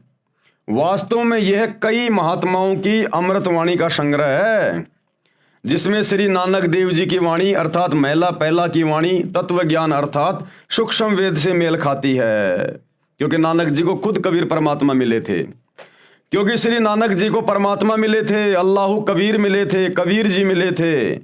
जिस समय श्री नानक देव साहिब जी सुल्तानपुर शहर में नवाब के यहाँ मोदी खाने में नौकरी करते थे, सुल्तानपुर शहर से आधा किलोमीटर दूर बेई नदी बहती है। श्री नानक जी प्रतिदिन उस दरिया में स्नान करने जाया करते थे। एक दिन परमात्मा, कौन परमात्मा? अल्लाह कबीर, कबीर जी जिंदा बाबा की वेशभूषा में बेई नदी पर प्रकट हुए। वहां श्री नानक देव जी से ज्ञान चर्चा हुई। उसके पश्चात श्री नानक जी ने दरिया में डुबकी लगाई। नानक जी ने कहा कि ठीक है, यदि आप परमात्मा हैं, आप ही सच्चे ज्ञानी हैं, तो मैं आपकी एक परीक्षा लूंगा। तो परमात्मा ने कहा कि बोल भाई, क्या परीक्षा लेगा? वो तो जानते थे, अंतर्यामी थे, क्योंकि नानक जी में पिछले जन्म की थोड़ी बहुत सिद्धियां शेष थी। तो नानक जी ने कहा कि इस बेई नदी में मैं डुबकी लगाऊंगा और आप मेरे को ढूंढ के दिखा देना, मैं मान जाऊंगा कि आप अल्लाह हो। तो कहा ठीक है भैया, लगा डुबकी। तो नानक जी ने डुबकी लगा दी और नानक जी ने मछली का रूप बना लिया। परमात्मा तो जाने जान अंतर्यामी, सारी सृष्टि को रचने वाले परमात्मा ने पकड़ के हाथ से वो मछली बाहर लाके पटक दी। उसके बाद नानक जी का भ्रम दूर हो गया और नानक जी ने सरेंडर कर दिया और उनको अपना गुरु बनाया। और फिर कबीर परमात्मा अल्लाह कबीर नानक जी की आत्मा को अपने सतलोक लेकर गए और वहां उनको सब कुछ दिखाया। ब्रह्मा विष्णु महेश के लोक दिखाए, इनके अवतार, ये पैगंबर ये कैसे भेजता है, कैसे नीचे सबको ये आपस में धर्म में उलझा के रखता है, सब कुछ दिखाया। असंख्य ब्रह्मांड दिखाए, दुर्गा का लोक दिखाया, शैतान का लोक दिखाया, ये कहाँ रहता है, देख ये बैठा, ये साकार है, ये अपने असली रूप में किसी को दर्शन नहीं देता, देख ये बैठा हुआ, कौड़ा कलूटा, ओछा माथा, विकराल चेहरा, और वहां पर जीवों को भून भून के खा रहा है तपतशिला पर। तो सब कुछ दिखाया नानक जी को।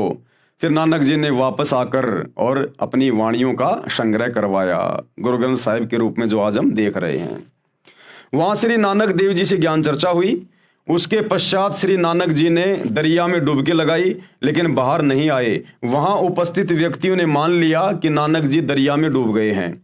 शहर के लोगों ने दरिया में जाल डालकर भी खोजा, परंतु निराशा ही हाथ लगी, क्योंकि श्री नानक देव जी तो जिंदा बाबा के रूप में प्रकट परमात्मा के साथ सचखंड यानी सतलोक में चले गए थे। 3 दिन के पश्चात श्री नानक देव जी वापस पृथ्वी पर आए। उसी बेई नदी के उसी किनारे पर खड़े हो गए जहां से परमेश्वर अल्लाह कबीर के साथ जल में डुबकी लगाकर अंतर ध्यान हुए थे। श्री नानक जी को जीवित देखकर सुल्तानपुर के निवासियों की खुशी का ठिकाना नहीं था। श्री नानक जी की बहन नानकी भी सुल्तानपुर शहर में विवाही थी। अपनी बहन के पास श्री नानक जी रहा करते थे। अपने भाई की मौत के गम से दुखी बहन नानकी को बड़ा आश्चर्य हुआ और गम खुशी में बदल गया। श्री नानक देव को परमात्मा मिले, सच्चा ज्ञान दिया, सच्चा नाम यानी सतनाम दिया। सतनाम दिया था, सच्चा नाम। वर्तमान में सिख धर्म के भाई बहन शैतान की प्रेरणा से सतनाम वाहिगुरु, सतनाम वाहिगुरु, ये कोई नाम मंत्र नहीं है जपने का। सतनाम का मतलब होता है सच्चा नाम, जो 2 अक्षर का है। वो नाम दिया था नानक जी को, जो नाम आज हम जप रहे हैं लाखों की संख्या में सतगुरु रामपाल जी के फॉलोवर। तो भाई सतगुरु रामपाल जी की शरण में आने के बाद ही सिख धर्म के लोगों को वो नाम मिलेगा, जो नाम 650 साल पहले कबीर परमात्मा ने, अल्लाह कबीर ने नानक जी को दिया था। वो है असल में सतनाम। ये सतनाम सतनाम सतनाम वाहिगुरु, ये कोई मंत्र नहीं है जपने का। सच्चा नाम मिला, सच्चा ज्ञान मिला, सतनाम मिला। पुस्तक भाई बाले वाली जन्म साखी गुरु नानक देव जी में तथा प्राण संगली हिंदी लिपि वाली में, जिसके संपादक संत संपूर्ण सिंह हैं, इन दोनों पुस्तकों में प्रमाण है कि श्री गुरु नानक देव जी ने स्वयं मर्दाना को बताया। मर्दाना कौन था? ये बाला और मर्दाना 2 नानक जी के परम भगत थे, जो सदा उनके साथ में रहा करते थे। इन दोनों पुस्तकों में प्रमाण है कि श्री गुरु नानक देव जी ने स्वयं मर्दाना को बताया कि मुझे परमात्मा जिंदा बाबा के रूप में बेई नदी पर मिले थे। क्या कहा नानक जी ने कि मुझे जो परमात्मा मिले थे बेई नदी पर जब मैं नहाने गया था जिंदा बाबा के रूप में। जब मैं स्नान करने के लिए गया मैं 3 दिन तक उन्हीं के साथ रहा था सचखंड में 7वें आसमान पर। वह बाबा जिंदा मेरा सतगुरु भी है तथा वह सर्व सृष्टि का रचनहार भी है। उसी ने 6 दिन में आसमान और जमीन के दरमियान जो भी कुछ था उसको रचा, इसलिए वही बाबा कहलाने का अधिकारी है। बाबा यानी परमेश्वर परमात्मा। अन्य को बाबा नहीं कहा जाना चाहिए, उसका नाम कबीर है। और क्या लिखा, कायम दायम कुदरती सब पीरन सिर पीर आलम बड़ा कबीर। इसलिए श्री नानक जी की वाणी महिला फर्स्ट में है, वह सूक्ष्म वेद से मेल खाती है, ये सही है। श्री गुरु ग्रंथ साहिब में कबीर जी की वाणी को छोड़कर अन्य संतों की वाणी इतनी सटीक नहीं है। कारण यह है कि श्री नानक देव जी को परमात्मा कबीर जी मिले थे, इसलिए गुरु ग्रंथ साहिब में जो वाणी श्री नानक जी ने लिखी है केवल वही सत्य है। बाकी संतों को परमात्मा सतलोक लेकर नहीं गए थे जिनकी वाणियां गुरु ग्रंथ साहिब में लिखी हुई हैं। प्रमाण श्री गुरु ग्रंथ साहिब में पेज नंबर 24 पर लिखी वाणी, एक सुवान दुई सुवानी नाल बलके भोकई सदा बियाल कुड़ छुरा मूठा मुर्धार धानक रूप रहा करतार। धानक यानी वो कबीर परमात्मा 650 साल पहले धानक जाति में आए थे काशी में, तो कहते धानक रूप रहा करतार। करतार यानी वो परमात्मा, सबको रचने वाला, सबका भगवान। कहते वो तो धानक रूप है, वो कबीर है, वो काशी वाला। तेरा एक नाम तारे संसार मैं एहो आस एहो आधार। नानक जी कह रहे हैं अपने गुरु के बारे में, कबीर जी के बारे में, कि तेरा एक नाम, वो सतनाम जो आपने मुझे दिया 2 मंत्र का, कहते हैं आपका वही एक नाम है जो मुझे पार उतारेगा, मेरा मोक्ष करेगा। मैं उसी की आस लेकर जी रहा हूं, उसी के ऊपर आधारित हूं। तेरा एक नाम तारे संसार मैं एहो आस एहो आधार और धानक रूप कहा करतार। उसी नाम के विषय में सूर असूरा 42 आयत नंबर 1 और 2 ऐन सीन काफ, ये वही नाम है जो गीता जी अध्याय 17 श्लोक 23 में ओम तत् सत, यही है वो सतनाम, उसी के बारे में संकेत किया हुआ है। तेरा एक नाम तारे संसार में एहो आस एहो आधार धानक रूप रहा करतार। फाई सूरत मलुकी वेश ए ठगवाड़ा ठगी देश खरा सियाणा बहुता बार धानक रूप रहा करतार। श्री गुरु ग्रंथ साहिब जी के पेज नंबर 731 पर निम्न वाणी है, नीच जाति परदेसी मेरा, यानी मेरा परदेसी वो सतलोक का निवासी, इस काल के लोक से जो दूसरा लोक है ना उसको कहा नानक जी ने परदेश। कहते हैं नीच जाति परदेसी मेरा, वो सतलोक का राजा, वो कबीर अल्लाह कबीर, वो काशी में धानक रूप में आया हुआ है। जिस समय धानक जाति को नीची जाति समझा जाता था, तो कह रहे हैं नीच जाति परदेसी मेरा, क्षण आवे क्षण जावे। वो 1 सेकंड में यहां से सतलोक चला जाता है और 1 सेकंड में सतलोक से वापस आ जाता है। और जाकी संगत नानक रहंदा, यानी मैं नानक उसी की शरण में हूं, क्यों कर मुंडा पावे। पेज 721 पर निम्न वाणी लिखी है, एक अरज गुप्तम पेश तोतर कौन करतार हक्का कबीर करीम तू बेऐब परवरदिगार। हक्का यानी सत्य कबीर, अविनाशी कबीर, सच्चा कबीर, करीम यानी अल्लाह, और बेऐब परवरदिगार, बेऐब है वो मेरा परवरदिगार, मेरा अल्लाह कबीर, मेरा गुरु कबीर परमेश्वर, उसमें कोई वैर नहीं, कोई दोष नहीं है उसमें। ये उपरोक्त अमृतवाणी श्री गुरु ग्रंथ साहिब जी की है, जिससे सिद्ध हुआ कि श्री नानक जी को परमात्मा मिले थे, वह कबीर करतार है। यही कबीर करतार जिंदा बाबा के रूप में मुसलमान धर्म के अंतिम पैगंबर हजरत मोहम्मद जी को मिले थे।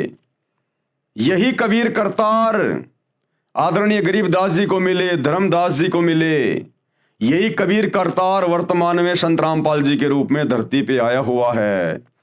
यही वो कबीर करतार है, अल्लाह कबीर है, जो भक्ति को जीवित रखता है, हम आत्माओं के लिए भटकता रहता है ये परमात्मा। तो भाई और बहनों, विलंब देरी ना करो, सत्संग सुनना शुरू कर दो, विनाशकालीन समय बहुत नजदीक है। वह कबीर करतार है जो काशी में धानक रूप में लीला करने आए थे 650 साल पहले, जो काशी में, बनारस के काशी में लीला करने आए थे, अपने आप को कबीर दास कहा करते थे। संत गरीबदास जी गांव छुडानी, जिला झज्जर, हरियाणा वाले को भी इसी प्रकार जिंदा बाबा के रूप में कबीर परमात्मा मिले थे। उसी प्रकार सचखंड सतलोक लेकर गए थे, फिर वापस छोड़ा था। संत गरीबदास जी ने कहा है, हम सुल्तानी नानक तारे और दादू को उपदेश दिया। तो क्या कह रहे हैं गरीबदास जी कि वही कबीर परमात्मा मुझे मिले, और एक इराक शहर का बलक बुखारे का बादशाह अदम सुल्तान था, अब्राहिम अदम सुल्तान, उसको भी वही कबीर परमात्मा जिंदा बाबा के रूप में मिले। और नानक यानी सिख धर्म के प्रवर्तक श्री नानक जी को भी वही कबीर परमात्मा आके मिले। और दादू दास जी को, दादू जी को भी वही परमात्मा आके मिले, उनको उपदेश दिया। तो कहते हैं, हम सुल्तानी नानक तारे और दादू को उपदेश दिया। और जात जुलाहा, यानी वो काशी के बनारस में जुलाहा जाति में आया हुआ है। जात जुलाहा भेद न पाया, कोई उसके बारे में जान नहीं पाया, वो काशी माही कबीर हुआ। गरीब अनंत कोटि ब्रह्मांड का एक रति नहीं भार, उसी कबीर भगवान ने असंख्य ब्रह्मांड बनाए हुए हैं, सूरज चांद सितारे सब कुछ उसी ने बनाए हुए हैं, और उसके लिए एक रति भी भार नहीं है, वजन नहीं है। उस परमात्मा ने जो ये सृष्टि रची है, इतने बड़े बड़े ब्रह्मांड बना दिए जिनके वजन की कोई काउंटिंग नहीं है, लेकिन उस परमात्मा के लिए रत्ती भर भी वजन नहीं है, रत्ती भर भी वजन। गरीब अनंत कोटि ब्रह्मांड का एक रत्ती नहीं भार, और सतगुरु पुरुष कबीर है कुल के सृजनहार। एकमात्र सतगुरु, सच्चा गुरु, सच्चा ज्ञान देने वाला वही कबीर परमात्मा है। अल्लाहु अकबर, अल्लाहु कबीर। कुल के सृजनहार, पूरे कुल का यानी पूरी सृष्टि का एकमात्र रचने वाला सृजनहार वही है। संत दादू दास जी महाराज को भी परमात्मा जिंदा बाबा के रूप में मिले थे। श्री दादू जी 7 वर्ष की आयु के थे। श्री दादू जी मुसलमान धर्म में थे, ये तेली थे। इनको भी कबीर परमात्मा मिले थे राजस्थान के सांबर में, अजमेर के निकट। कुछ पुस्तकों में उस समय श्री दादू जी की आयु 11 वर्ष लिखी है। गांव से बाहर बच्चों में खेल रहे थे, परमात्मा उन्हें भी बाबा जिंदा के रूप में मिले थे, सतलोक लेकर गए थे। दादू जी भी 3 दिन रात तक अचेत रहे, क्योंकि परमात्मा शरीर से आत्मा को निकाल कर ले गए थे। फिर सचेत हुए तो परमात्मा कबीर जी की महिमा बताने लगे, और क्या कहा, जिन मोको निज नाम दिया, यानी जिस जिंदा बाबा ने, जिस कबीर जी ने मुझे वो सतनाम दिया, सच्चा नाम दिया, सोए सतगुरु हमार, और दादू दूसरा कोई नहीं, वो कबीर सृजनहार। वही कबीर परमात्मा जिसने सारी सृष्टि को रचा है, उसी ने आकर मुझे यहां पर सच्चा ज्ञान दिया, सच्चा नाम दिया। जिन मोको निज नाम दिया, सोए सतगुरु हमार, और दादू दूसरा कोई नहीं, वो कबीर सृजनहार। दादू नाम कबीर की जय कोई लेवे ओट, यदि कोई उस कबीर परमात्मा का नाम लेकर उसकी शरण में आ जाता, उसकी ओट में आ जाता है, जो कबीर भगवान वर्तमान में सतगुरु रामपाल जी के रूप में हैं। दादू नाम कबीर की जय कोई लेवे ओट, यानी शरण, अरे उनको कभू लागे नहीं काल बजर की चोट। इस काल की, शैतान की, उसको फिर कभी चोट नहीं लगेगी। ये शैतान फिर उसे कभी दुखी नहीं कर सकता, जन्म मरण में नहीं डाल सकता, गधा कुत्ता नहीं बना सकता। जो एक बार इस कबीर अल्लाह की शरण में आ जाता है, फिर काल की दाढ़ नहीं गलेगी। संत गरीबदास जी ने कहा है, गरीब दादू को सतगुरु मिले दही पान की पीक, और बूढ़ा बाबा जिसे कहे या दादू की नहीं सीख। गरीब दादू के सिर पर सदा अदली असल कबीर, टक्कर मारी जद मिले फिर सांबर के तीर। संत धर्मदास जी बांधवगढ़ वाले को मिले, यही कबीर भगवान जिंदा बाबा के रूप में आदरणीय धर्मदास जी को बांधवगढ़ वाले को यही कबीर परमात्मा मिले थे जब वो मथुरा में गए हुए थे घूमने के लिए। वो श्री विष्णु जी के पुजारी थे धर्मदास जी, जिन्होंने कबीर सागर लिखा। फिर इस कबीर परमात्मा ने 650 साल पहले जब ये जुलाहा जाति में बनारस के काशी में कबीर दास नाम से आए हुए थे, 120 साल तक परमात्मा ने लीला की, अपना ज्ञान दिया, असंख्य चमत्कार दिए। उसके बाद परमात्मा ने धर्मदास जी के माध्यम से वो 1800 पेज का कबीर सागर लिखवाया, कबीर वाणियां। वे हैं वो धर्मदास जी। संत धर्मदास जी बांधवगढ़ वाले को मिले। महात्मा धर्मदास जी का जन्म पवित्र हिंदू धर्म में गांव बांधवगढ़ मध्य प्रदेश भारत में हुआ था। गुरु जी के आदेश अनुसार यानी कबीर परमात्मा के मिलने से पहले धर्मदास जी ने एक रूपदास नाम का एक वैष्णव संप्रदाय का गुरु बना रखा था। आधी अधूरी भक्ति थी उसके पास में। तो उसने धर्मदास जी को कह रखा था कि आप ऐसे ऐसे तीर्थों की यात्रा किया करो, ऐसे ऐसे दान धर्म किया करो। तो अपने गुरु के आदेश अनुसार धर्मदास जी, जो कि बहुत बड़े सेठ थे, अरबोंपति थे, वो अपने गुरु जी के आदेश से 68 तीर्थों की यात्रा पर घर से निकले हुए थे और मथुरा में गए हुए थे।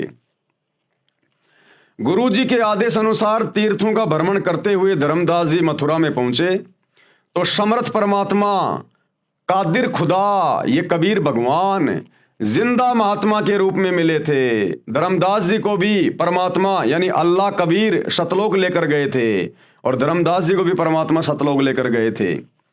3 दिन रात तक धर्मदास जी भी श्री नानक देव जी की तरह परमात्मा के साथ आकाश मंडल में यानी सतलोक में रहे। आकाश में ज्योति निरंजन के लोक 21 ब्रह्मांडों की व्यवस्था दिखाई। धर्मदास जी को जब परमात्मा ऊपर लेकर गए तो ये ज्योति निरंजन, ये काल सूक्ष्म वेद में 5वें वेद में कबीर सागर में इसको ज्योति निरंजन कहा जाता है। ये काल, ये शैतान इसी का नाम है। क्षर पुरुष ब्रह्म इसी को कहते हैं। इसके 5-6 नाम हैं इसके। तो जब धर्मदास जी को परमात्मा लेकर गए, उसके शरीर से आत्मा को निकालकर, पीछे उनका शरीर चल रहा था, हार्ट बीट उनकी चल रही थी। वो तो परमात्मा सक्षम है, कुछ भी कर सकता है। वो परमात्मा ने वो इसलिए उसकी धड़कनें वो चलाई ताकि घर वाले उसके शरीर को फूंक ना दे, नष्ट ना कर दें। तो परमात्मा ने शरीर की धड़कनें भी जारी रखी और आत्मा को निकाल कर अपने साथ ले गए। और बीच में परमात्मा ने इस ज्योति निरंजन के 21 ब्रह्मांड जो इसने तपस्या करके परमात्मा से प्राप्त कर रखे हैं, आपको आगे सृष्टि रचना में पता चलेगा। इस शैतान के इस काल के 21 ब्रह्मांड दिखाए। शैतान दिखाया कि देख ये बैठा हुआ जिसको तुम निराकार मान के पूजा करते थे। आकाश मंडल में सतलोक में रहे। आकाश में ज्योति निरंजन यानी काल के लोक 21 ब्रह्मांडों की व्यवस्था दिखाई। फिर ऊपर को ले गए, अक्षर पुरुष के 7 शंख ब्रह्मांड दिखाए तथा अपना तख्त यानी सिंहासन व सतलोक दिखाया। धर्मदास जी का शरीर अचेत रहा। तीसरे दिन होश में आए तो बताया कि मैं सतलोक में परमात्मा के साथ गया था। वे परमात्मा काशी शहर में लीला करने आए हैं, उनको मिलूंगा। धर्मदास बनारस यानी काशी में गए। वहां जुलाई के रूप में परमात्मा को कार्य करते देखकर आश्चर्यचकित रह गए। जब धर्मदास जी सतलोक में गए परमात्मा के साथ में, परमात्मा ने उनको अपना गवाह बनाना था आज आप और हमें विश्वास दिलाने के लिए। तो सतलोक में परमात्मा ने कहा कि भाई मैं नीचे बनारस के काशी में रहता हूं, कबीर जुलाहा मेरा नाम है और जुलाई का काम करता हूं। भाई तू बांधवगढ़ से काशी में आ जाना मेरे से मिलने के लिए। तो धर्मदास जी की आत्मा जैसे 3 दिन बाद उनके शरीर में आई, वो सीधे कहां चले गए? अपने परवरदिगार, अपने कबीर अल्लाह से मिलने काशी में। वहां जुलाए के रूप में परमात्मा कबीर को कार्य करते देखकर आश्चर्यचकित रह गए, चरणों में गिर गए तथा यथार्थ भक्ति मार्ग प्राप्त करके कल्याण कराया कि हे कबीर भगवान, हे परमात्मा, सारी सृष्टि के परवरदिगार, ये परमात्मा आप सारी सृष्टि को रचने वाले और काशी में गरीब जुलाहे के रूप में आप लीला कर रहे हो। धर्मदास के आश्चर्य का ठिकाना नहीं रहा। भाई और बहनों, ये समर्थ परमात्मा है, ये ऐसी लीला करता है, इसको हर कोई जान नहीं पाता। ये शैतान भी धोखे में रहता जब ये परमात्मा संत रूप में धरती पे आता है। इसलिए ये कबीर भगवान, इसको कोई पहचान नहीं सकता। ये जिन जिन आत्माओं पे दया करेगा, रजा करेगा, वही आत्माएं इनको पहचान सकती हैं, इनके सत्संग सुन सकती हैं।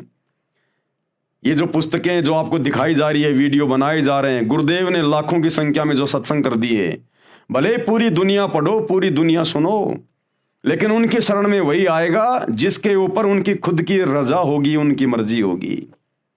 इसलिए सौभाग्य होगा उन हिंदू, मुस्लिम, सिख, ईसाई भाई बहनों का जो गुरुदेव के सत्संग सुनकर या हमारे जैसे उनके कुत्ते जो भौंक रहे हैं उनकी महिमा में आप लोगों को जगा रहे हैं, इन पुस्तकों को देखकर पढ़कर यदि कोई उनके सत्संग सुनना शुरू कर दे और समझ में आ जाए और अपने परिवरदिगार पर ईमान लेके आ जाए, उनसे उपदेश लेके भक्ति शुरू कर दे, तो उसका कल्याण संभव है। वरना यहाँ आप चाहे कितने बड़े मुल्ला मौलवी हैं, चाहे ब्रह्मा विष्णु महेश क्यों ना है आप, ये ब्रह्मा विष्णु महेश भी जब इनकी भक्ति समाप्त होगी इनको इनके पदों से नीचे गिराया जाएगा। जिस प्रकार भारत देश का प्रधानमंत्री जब चुनाव हार जाता है तो प्रधानमंत्री के पद से नीचे गिरा दिया जाता है, फिर आम आदमी की तरह रहता है। इसी प्रकार ब्रह्मा विष्णु महेश इस पृथ्वी लोक पर भक्ति करके आज वो ब्रह्मा विष्णु महेश बने हुए हैं। जिस दिन उनकी भक्ति समाप्त उनको ये काल नरक में ठोकेगा, गधा कुत्ता सुअर बनाएगा, 84 में डालेगा। ये ऐसे दुर्गति करता है तो आप और हमारी 2 कोटि के जीवों की क्या औकात है जो भक्ति नहीं करी तो हमारे साथ में क्या होगा, विचार कर लेना इन बातों का। वहां जुलाहे के रूप में परमात्मा को कार्य करते देखकर आश्चर्यचकित रह गए, चरणों में गिर गए तथा यथार्थ भक्ति मार्ग प्राप्त करके कल्याण करवाया। हजरत मोहम्मद जी को भी परमात्मा मक्का में जिंदा महात्मा के रूप में मिले थे। यही कबीर परमात्मा जिंदा महात्मा के रूप में अपनी आत्माओं के लिए भटकता रहता है। और हजरत मोहम्मद जी को भी जब हजरत मोहम्मद जी मक्का गए हुए थे हज करने के लिए तो वहां पर मिले थे हजरत मोहम्मद जी को जिंदा बाबा के रूप में, और उनको वहीं सतलोक लेकर गए थे। उनको सब कुछ बताया, सब कुछ दिखाया, ज्ञान समझाया कि ऐ मोहम्मद तू तो शैतान की भक्ति में उलझा हुआ है, तू जन्म मरण के चक्कर से बाहर नहीं निकल सकता, गधा कुत्ता बनने से नहीं बच सकता, तू काल की शैतान की भक्ति कर रहा है। और जिंदा बाबा के रूप में कबीर जी ने हज करने गए हजरत मोहम्मद जी को पूरा ज्ञान बताया और अपने साथ जैसे नानक जी की आत्मा को ले गए और धर्मदास जी की आत्मा को लेकर गए, ऐसे ही हजरत मोहम्मद जी को परमात्मा सतलोक ले गए थे। सब कुछ दिखाया, शैतान दिखाया, सब कुछ दिखाया, लेकिन हजरत मोहम्मद जी ने उनकी बात को स्वीकार नहीं किया। कलमा तो ले लिया, मंत्र तो ले लिया, अल्लाहु कबीर अल्लाहु कबीर, लेकिन मान बढ़ाई में, क्योंकि हजरत मोहम्मद जी के उस समय लाखों की संख्या में फॉलोवर हो गए थे, जिस कारण से हजरत मोहम्मद जी का मन ऊपर नहीं लगा और उस आत्मा ने वहां रहना स्वीकार नहीं किया। फिर वापस उस कबीर परमात्मा ने, अल्लाहु कबीर ने, जो जिंदा रूप में उनको काबा में मिले थे, उनको वापस छोड़ दिया।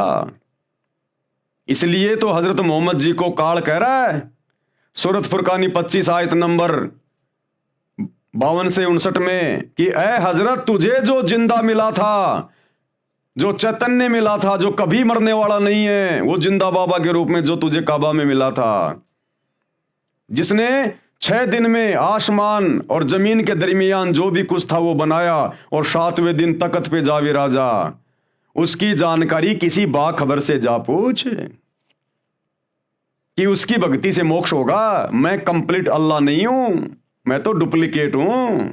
वो है ओरिजिनल सुप्रीम गॉड जो हजरत मोहम्मद जी को जिंदा बाबा के रूप में जब वो हज करने गए थे तो काबा में मिले थे और सारी बातें समझाई थी कि भैया इन मंदिरों में धक्के खाने से कुछ नहीं मिलेगा, ये तो महादेव का मंदिर है, एक हिंदू राजा ने बनवाया था, ये मुसलमान जिसे अपना ये मक्का मदीना कहते हैं, काबा कहते हैं, ये तो शंकर जी का मंदिर है, वहां तो शैतान की पूजा होती है, काल की पूजा। सब कुछ समझाया था हजरत मोहम्मद जी को कि यहां धक्के खाने से कुछ नहीं मिलेगा। हजरत मोहम्मद जी को भी परमात्मा यानी वही कबीर परमेश्वर जो आज सतगुरु रामपाल जी के रूप में आए हुए हैं, मक्का में जिंदा महात्मा के रूप में मिले थे। जिस समय नबी मोहम्मद काबा मस्जिद में हज के लिए गए हुए थे तथा उनको अपने लोक में ले गए जो एक ब्रह्मांड में राजदूत भवन बना हुआ है, यानी इसी 21 ब्रह्मांड में कबीर परमात्मा ने अपना एक मिनी सतलोक बना रखा है। जिस प्रकार प्रत्येक देश में और हर एक देश का राजदूत भवन होता है, इसी प्रकार इस 21 ब्रह्मांड में शैतान के लोक में उस कबीर परमात्मा ने सूक्ष्म रूप में अपना एक मिनी सतलोक सचखंड बना रखा है। वहां लेके गए थे हजरत मोहम्मद जी को कि अगर ये भी मेरी बात मान जाएगा, मेरे ज्ञान को स्वीकार कर लेगा, तो फिर मैं इसको सही भक्ति देके फिर इसको सतलोक भी ले जाऊंगा, लेकिन वो नहीं रहे वहां। परमात्मा कबीर जी ने हजरत मोहम्मद जी को समझाया तथा अपना ज्ञान सुनाया, परंतु हजरत मोहम्मद जी ने परमात्मा के ज्ञान को नहीं स्वीकारा और ना सतलोक में रहने की इच्छा व्यक्त की। इसलिए हजरत मोहम्मद को वापस शरीर में भेज दिया। उस समय हजरत मोहम्मद जी के कई हजार मुसलमान अनुयायी बन चुके थे। अहंकार में फूल गया था, मान बढ़ाई आ गई थी। उनकी महिमा संसार में पूरी गति से फैल रही थी और कुरान के ज्ञान को सर्वोत्तम मान रहे थे। संत गरीबदास जी ने बताया कि कबीर परमेश्वर जी मोहम्मद साहिब जी को ऊपर लोक में ले गए, परंतु वहां नहीं रहा। गरीबदास जी ने कहा है कि कबीर परमेश्वर जी ने बताया है, हम मोहम्मद को सतलोक दीप ले गयो और इच्छा रूपी वहां नहीं रहो, यानी वहां हजरत मोहम्मद जी नहीं रहे। और रोजा बंग नमाज दई रे, बिस्मिल की नहीं बात कही रे। जब कबीर परमात्मा हजरत मोहम्मद जी को ऊपर ले गए अपने मिनी सतलोक में, तो कबीर परमात्मा कह रहे हैं कि मैंने हजरत मोहम्मद जी को बिस्मिल करने की बात नहीं कही, बिस्मिल का आदेश नहीं दिया, मांस खाने का आदेश नहीं दिया।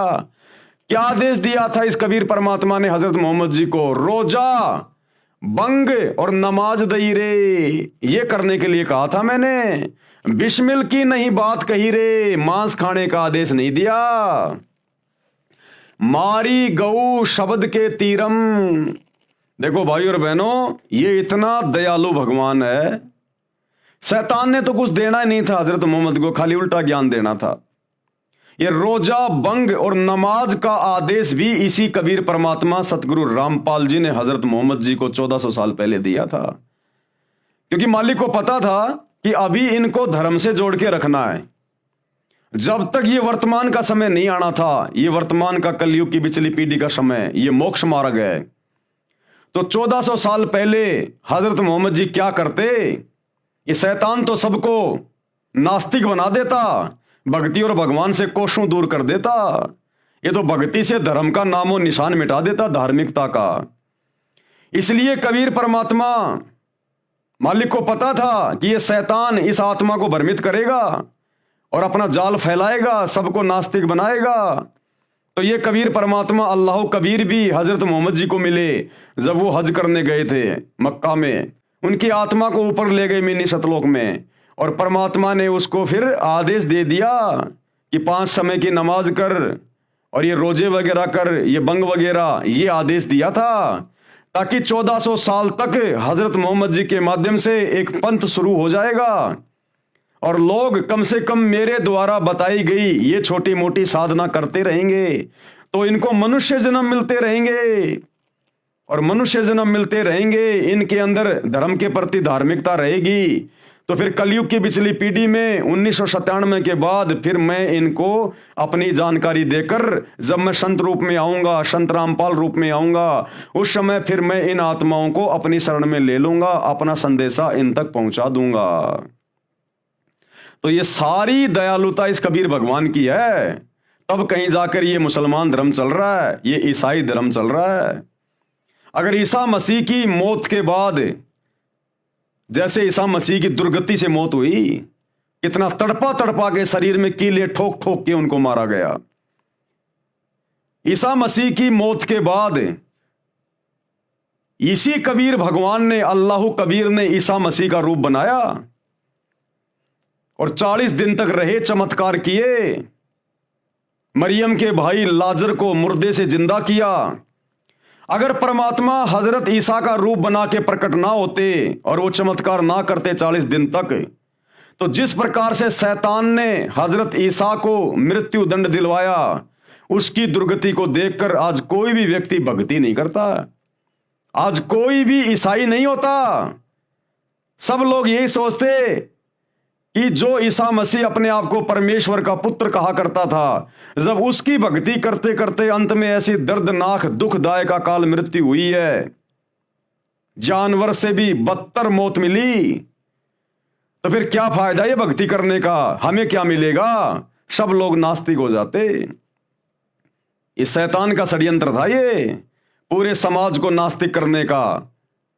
लेकिन ये कबीर अल्लाह, ये दयालु परमात्मा, इसने फिर हजरत ईसा का रूप बनाया और 40 दिन तक इसने चमत्कार किए, लोगों में भक्ति और भगवान के प्रति आस्था को बनाया। तब कहीं जाकर आज ये ईसाई धर्म एक नंबर पे बना हुआ है। लेकिन अब वो परमेश्वर अल्लाह कबीर स्वयं धरती पे आ गया अपनी ओरिजिनल भक्ति लेके, मोक्ष का मार्ग लेकर। अब यदि ये ईसाई समाज के लोग, मुसलमान समाज के लोग, हिंदू समाज के लोग, सिख समाज के लोग यदि अब इनकी शरण में नहीं आए और सतगुरु रामपाल जी के द्वारा बताई गई सत भक्ति शुरू नहीं की, तो भैया फिर ईसा मसीह जैसी भयंकर दुर्गति होगी, भयंकर दुर्गति। और मरने के बाद तो फिर ये शैतान 84 लाख योनियों में ठोकेगा, गधा कुत्ता शुअर बनाएगा, फिर भयंकर दुर्गति हो जाएगी। तो धार्मिकता को भी ये परमात्मा बना के रखता है। तो हजरत मोहम्मद जी को रोजा, बंक और नमाज ये करने के आदेश भी मिन्नी सतलोक में ले जाकर इसी कबीर परमेश्वर जी ने दिए। और बिस्मिल की नई बात कही रे, और मांस खाने का कोई आदेश नहीं दिया।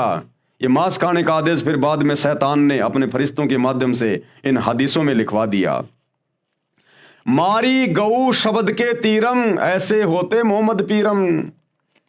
हजरत मोहम्मद जी ने एक बार अपने शब्द से, अपने वचन से एक गाय को मार दिया था। तलवार से नहीं मारा, काटा नहीं था, खाने के लिए नहीं, अपनी शक्ति को प्रदर्शित करने के लिए अपने शब्द से, अपने वचन से, अपने भक्ति से गाय को मार दिया। लेकिन वो गाय हजरत मोहम्मद जी से जिंदा नहीं हुई। जब जिंदा नहीं हुई तो हजरत मोहम्मद ने देखा तेरी तो बेइज्जती हो गई, मामला बिगड़ गया।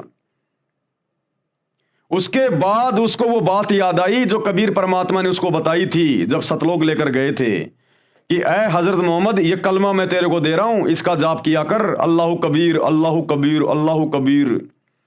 और जब कभी तेरे ऊपर कोई आपत्ति आ जाए तू ये मंत्र बोल के मुझे याद करना, मैं सूक्ष्म रूप में तेरे सामने आ जाऊंगा तेरी मदद के लिए, केवल तेरे को दिखाई दूंगा। तो जब गाय उसने मार दी और बाद में वो जीवित हुई नहीं, हजारों आदमी वहां खड़े हुए हैं। अब हजरत मोहम्मद ने देखा भैया बड़ी मुश्किल से तो ये मुसलमान मैंने तैयार किए हैं और ये तो सारा मामला खराब हो जाएगा, बेइज्जती हो जाएगी, नास्तिक हो जाएंगे सब लोग। उस समय हजरत मोहम्मद जी गुफा में जाकर रोए और बोलने लगे अल्लाह कबीर अल्लाह अकबर अल्लाह कबीर अल्लाह अकबर। तब वो कबीर परमात्मा सूक्ष्म रूप में प्रकट हुए, केवल हजरत मोहम्मद जी को दिखाई दे रहे थे और कहा कि हजरत मोहम्मद, मैं इस गाय को जिंदा कर रहा हूं, लेकिन जिंदा करता हुआ तू दिखाई देगा। ये परमात्मा महिमा का भूखा नहीं है, ये मान बढ़ाई का भूखा नहीं है, ये तो आत्माओं को धर्म से जोड़ के रखना चाहता है। तो फिर उस कबीर परमात्मा ने अपने वचन से सूक्ष्म रूप में गाय को जिंदा किया और लोगों को लगा कि हमारे पीर ने, हमारे नबी ने गाय को जिंदा कर दिया और महिमा बन गई हजरत मोहम्मद जी की। मारी गऊ शब्द के तीरम, यानी शब्द से वो गाय मारी हजरत मोहम्मद ने, ऐसे होते मोहम्मद पीरम। वो तो ऐसी नेक आत्मा थी, उसने कभी खाने के लिए गाय नहीं मारी, बकरी नहीं मारी, मुर्गा नहीं मारा उसने। वो तो बहुत ही दयालु आत्मा थी। शब्द फिर जीवाई और फिर वापस अपने वचन से उसको जिंदा किया। किसने? उस कबीर भगवान ने।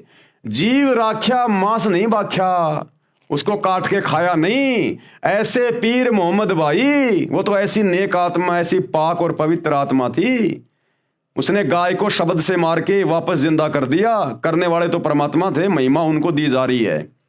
लेकिन उसके बाद उन्होंने गाय को खाया नहीं, अपनी जिंदगी में नहीं खाया उन्होंने, कभी कोई जानवर नहीं खाया। और जो उनके 1,80,000 जो उनके फॉलोवर थे, उन्होंने कभी गाय को हाथ नहीं लगाया। वो तो ऐसे नेक और पाक थे। ये आज का मुसलमान कहां हजरत मोहम्मद की रीस करेगा? ये नाम लेता है हजरत मोहम्मद का और बकरे काट काट के खा रहा है, हरी सब्जियों की तरह मांस खा रहा है। ये तो अपने नबी की तौहीन कर रहा है, अपने नबी की तौहीन। मारी गऊ ले शब्द तलवार, जीवित हुई नहीं अल्लाह से करी पुकार। शब्द से, वचन से हजरत मोहम्मद जी ने उस गाय को मारा, शब्द रूपी तलवार से, ना कि लोहे की तलवार से। और जीवित हुई नहीं, अल्लाह से करी पुकार। अल्लाह अकबर बोल के, अल्लाह कबीर बोल के वो कलमा पढ़ा फिर, और कबीर परमेश्वर को याद किया। तब हमो, यानी मुझको मोहम्मद ने याद किया रे, शब्द स्वरूप हम बेग गया रे। अल्लाह अकबर बोल बोल के हजरत मोहम्मद ने हमें याद किया।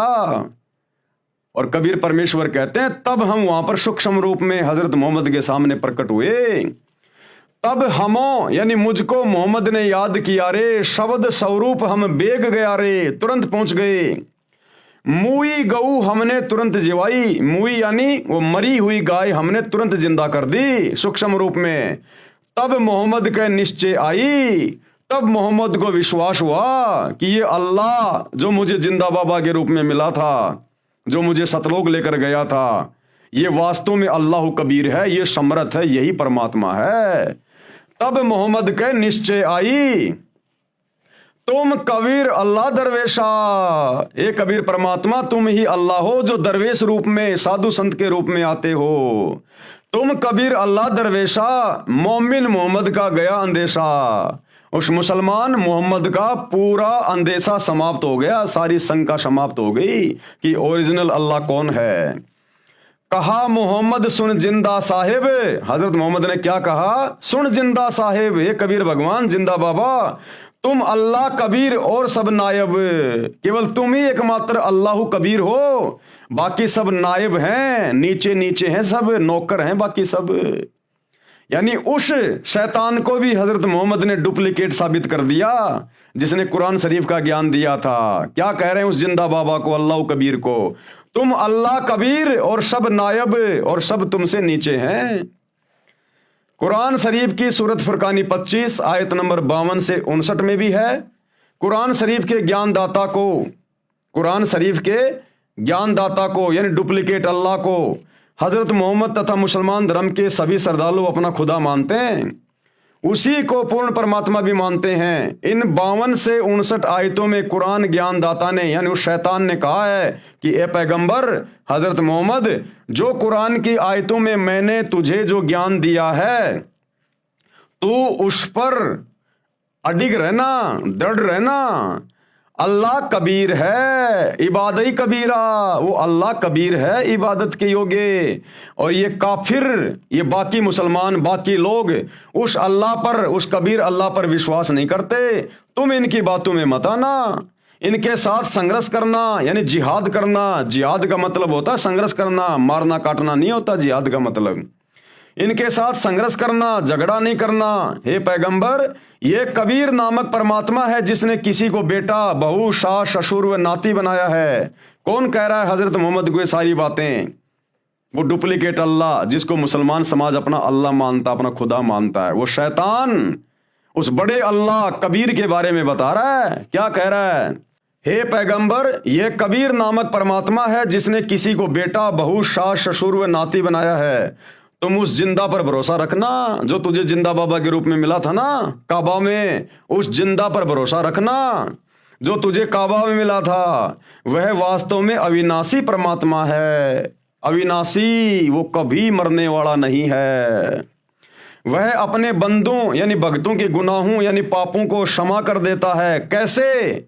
जब वो धरती पर आता है संत रूप में, दरवेश रूप में, मुर्शिद रूप में, और जब कोई उससे उपदेश ले लेता है तो वो अपनी भक्ति से, अपने सत भक्ति मंत्रों से, अपने आशीर्वाद से उसके पिछले सारे पापों को नष्ट कर देता है। तो भाई आज वही दरवेश, वही अल्लाह कबीर सतगुरु रामपाल जी के रूप में धरती पे प्रकट है। उनसे उपदेश लोगे तो ही पाप कटेंगे, नहीं तो नहीं कटने वाले, चाहे कितनी साधना कर लो। और आने वाला समय महाविनाश का है मेरे भाई। जो पुण्य थे वो सबके समाप्त हो लिए, ये कलयुग चल रहा है। बचे पाप कर्म, पाप कर्मों के कारण आएंगे कष्ट, दुख, तकलीफें। तो आने वाले 4 से 5 साल महाविनाशक हैं। अगर समय रहते संत रामपाल जी के सत्संग सुनकर उनके शरण में आ गए तो बचाव है, नहीं भाई साहब भाड़े के भाव जाओगे। वह अपने बंदों यानी भक्तों के गुनाहों यानी पापों को क्षमा कर देता है। वह कबीर अल्लाह है। ये कबीर अल्लाह वही है। कौन कह रहा है? वो डुप्लीकेट अल्लाह कह रहा है। मुसलमान जिसे अपना खुदा मानते हैं वो हजरत मोहम्मद जी को क्या कह रहा है? यह कबीर अल्लाह वही है जिसका वर्णन बाइबल ग्रंथ में, उत्पत्ति ग्रंथ में आता है कि उस परमात्मा ने 6 दिन में आसमान और धरती तथा इसके बीच के सर्व नक्षत्र बनाए, अर्थात सर्व सृष्टि की रचना की, और 7वें दिन तख्त पर जा बैठा। उसकी खबर किसी बाखबर अर्थात तत्वदर्शी संत से पूछो। तो भैया वो बाखबर वर्तमान में वो अल्लाह खुद ही सतगुरु रामपाल जी के रूप में आया हुआ है, वो कबीर अल्लाह। इनके अलावा ये जानकारी आज तक मुसलमान धर्म के किसी भी मुल्ला मौलवी ने किसी भी मुसलमान को नहीं दी। इन आयतों का अर्थ आज तक किसी ने भी करके नहीं समझाया, क्योंकि वो अल्लाह ही बता सकता है। वही बुद्धि खोलेगा तो समझ में आएगी, नहीं तो नहीं आएगी, चाहे कितना ही पढ़ लो रात दिन। हजरत मोहम्मद जी मांस नहीं खाते थे। अब देखो ये प्रमाण दिए जा रहे हैं कि हजरत मोहम्मद जी मांस नहीं खाते थे। तो भाई और बहनों, आज के वीडियो में हम केवल इतना ही लेंगे, हम धीरे धीरे आगे बढ़ेंगे, क्योंकि ये बहुत ही पाक और पवित्र पुस्तक है। ये हम इसको प्यार प्रेम से पढ़ेंगे, हमने इसको समझना भी है, समय भी देना है, सतगुरु रामपाल जी के सत्संग भी सुनने हैं, और धीरे धीरे हम आगे बढ़ेंगे, तभी तो हमारी समझ में आएंगी ये बातें। अगर ये मौका हम चूक गए वर्तमान में, जिस समय खुद अल्लाह धरती पे संत रामपाल जी के रूप में प्रकट है, अगर ये मौका हम चूक गए, फिर करोड़ों युगों तक ये शैतान, ये काल हमें मनुष्य जन्म भी नहीं देगा, मनुष्य जन्म भी, क्योंकि फिर ये हमें 84 लाख योनियों में डाल देता है, और 84 लाख योनियां भोगने का समय करोड़ों युग बीत जाता है, करोड़ों युग। ऐसी दुर्गति हो जाएगी हमारी। आज इंसान रूप में आदमी सुखी नहीं है। 24 घंटे काम धंधे की टेंशन, बच्चों की फीस की टेंशन, किसी को मकान बनाने की टेंशन, किसी को धंधे की टेंशन, कोई हॉस्पिटल में है, कोई बीमार है, कोई कैंसर है, कोई एड्स है, दुनिया भर का कोई दुख उठा रहा है। अरे मनुष्य जन्म पाके, जो 84 लाख योनियों में सर्वश्रेष्ठ है, ये मनुष्य जन्म पाके आज कलयुग में इंसान सुखी नहीं है। 24 घंटे 20 प्रकार की टेंशन उसको घेरे रहती हैं, ना टाइम पे सोना, ना खाना, ना उठना, ना बैठना। सोचो जब 84 लाख योनियों में चले जाएंगे, गधे कुत्ते सूअर बनेंगे, बैल बनेंगे, ऊंट बनेंगे, मछली बनेंगे, छिपकली बनेंगे, समुद्र के जीव बनेंगे, रेंगने वाले जो है वो कीड़े बनेंगे, टट्टी में गोबर में कीड़े बन के अपना वो कर्म भोगेंगे। सोचो फिर कहां सुख होगा। इसलिए भाई और बहनों समझो, ये धर्म और जातियों की जंजीरें ये तोड़ो, और ये टूटेंगी सतगुरु रामपाल जी के सत्संग सुनने से, ज्ञान समझ में आने से। वैसे नहीं टूटने वाली ये शैतान का षड्यंत्र, शैतान का बाप ही तोड़ सकता है। ये मुल्ला मौलवी नहीं तोड़ सकते, आचार्य शंकराचार्य नहीं तोड़ सकते। तो है मेरे मुसलमान भाइयों और सभी धर्मों के भाई बहनों, थोड़ी सी हिम्मत करो, हिम्मत, और सतगुरु रामपाल जी के सत्संग सुनना शुरू करो। मोबाइल सबकी जेब में है। अरे रात को सो जाते हो पड़े पड़े और भी देखते रहते हो फालतू की बातें। सतगुरु रामपाल जी के यूट्यूब पे सत्संग सुनो, सृष्टि रचना सुनो, मुसलमान धर्म में डॉक्टर जाकिर नाइक के साथ में उनकी डिबेट है वो सुनो। अरे देखो प्रमाण है। फालतू की वीडियो देखते रहते हो, शॉर्ट वीडियो, रील वगैरह, क्या मिलेगा तुम्हें? अश्लीलता आएगी तुम्हारे दिमाग में, तुम्हारे बच्चे बिगड़ेंगे, तुम्हारे विचार बिगड़ेंगे। अरे जैसा खाओगे अन्न वैसा होगा मन, जैसा पियोगे पानी वैसी होगी वाणी, और जैसी दृष्टि वैसी सृष्टि। तो जैसा देखोगे मोबाइल में गंदा, वैसा ही तुम्हारे विचार आएंगे, तुम्हारे पाप कर्म बढ़ेंगे। तो रात को जब सो जाओ ना, जब सोने जाओ अपने बेड पे, बिस्तर पे, अरे यूट्यूब पे जाके सर्च करो सृष्टि रचना संत रामपाल जी महाराज, डिबेट जाकिर नाइक वर्सेज संत रामपाल जी, और देखो ये तुम्हारे धर्म की ये पुस्तकें क्या कह रही हैं, सच्चाई क्या है जो आज तक कोई नहीं बता पाया। थोड़ा थोड़ा सुनना शुरू करो धीरे धीरे। ये शैतान सुनने नहीं देगा, शैतान सुनने नहीं देगा, लेकिन मन में ये धारणा करके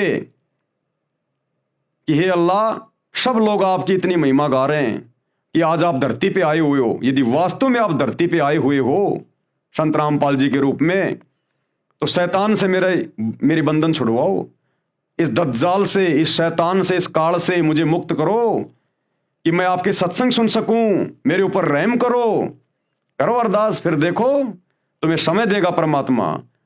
इतनी अरदास करने मात्र से, और जिस दिन आप लोग उनके सत्संग सुनना शुरू कर देंगे, रोजाना अगर आधी घंटे भी सुनेंगे, भले कान में लीड लगा के सुनो, अगर कोई दूसरे मुसलमान से अगर आपको ये डर लगता है तो रात को सोते समय सुन लो। जिस दिन से आप मुसलमान भाइयों ने अगर सतगुरु रामपाल जी के सत्संग भी सुनने शुरू कर दिए और ये मांस खाना छोड़ दिया, उसी दिन देख लेना आपके काम धंधे में वो बरकत मिलेगी आपको, जो आप दिन रात थूक बिलो के भी लोगों के आगे हाथ जोड़ जोड़ के भी नहीं ले पा रहे। ये वो बरकत देना शुरू कर देगा ये परमात्मा। बस मांस खाना छोड़ो और संत रामपाल जी के सत्संग सुनो, और 1 महीना सत्संग सुनो, 1 महीना। उसके बाद तुम्हें लगे कि मैंने इनके शरण में जाना चाहिए तो ठीक है, नहीं तो भैया अपना वो काम करते रहो जो तुम कर रहे हो, तुम्हें कोई मना नहीं कर रहा। एक बार आजमा के तो देखो, प्रैक्टिकल तो देखो। अरे तुम्हारी क्या यारी दोस्ती रिश्तेदारी थी भाई, तुम्हारे माँ बाप ने जो भक्ति साधना की तुमने देखा, तुम भी वही करने लग गए। अगर कोई मुसलमान हिंदू धर्म में होता, भाई आजकल जैसे बहुत सारी लड़कियां हैं बच्चे पैदा करके छोड़ जाती हैं शादी से पहले। सोचो किसी मुसलमान धर्म की लड़की ने बच्चे पैदा करके किसी पार्क में छोड़ दिया और वो बच्चा कोई हिंदू ले गया अपने घर पे, वो पैदा हुआ मुसलमान धर्म की औरत से और आगे उसका पालन पोषण हुआ एक हिंदू परिवार में, तो वो लड़का तो वही करेगा जो हिंदू परिवार करेगा। वो लड़का तो वही सब कुछ करेगा जो वो हिंदू परिवार करेगा, वही भक्ति करेगा, वही सारा सब कुछ करेगा। तो जैसा आप लोगों ने अपने बाप दादा से, अपने पिताजी से, अपने परिवार में बचपन से देखा है, आप वही तो भक्ति करने लग गए। और आपको क्या पता था कौन अल्लाह है, क्या भक्ति है, क्या कुछ नहीं है। अगर आपके माता पिता मांस नहीं खा रहे होते तो आप भी नहीं खाते।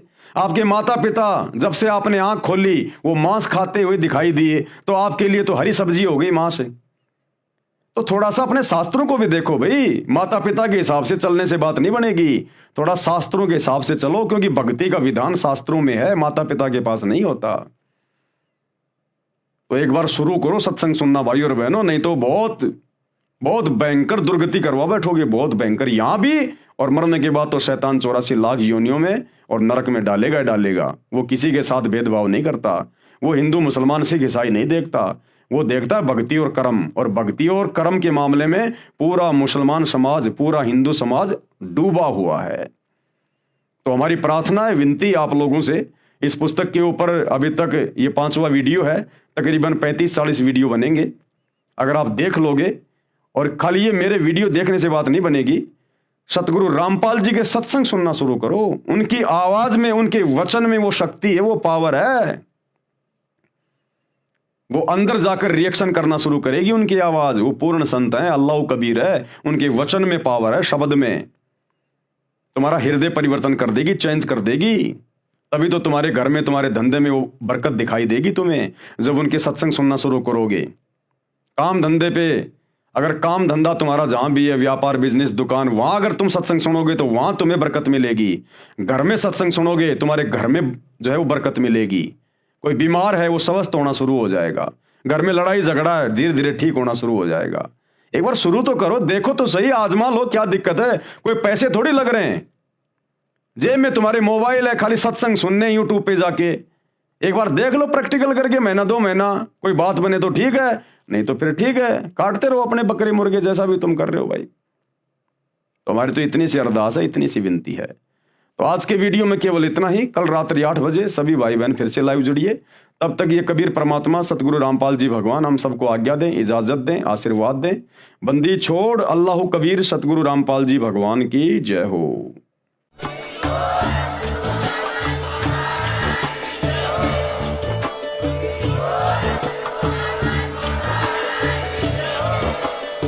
भाई जो गुरु बचन पे डट गे, कट गे फंद 84 के, कट गे फंद 84 के, कट गे फंद 84 के।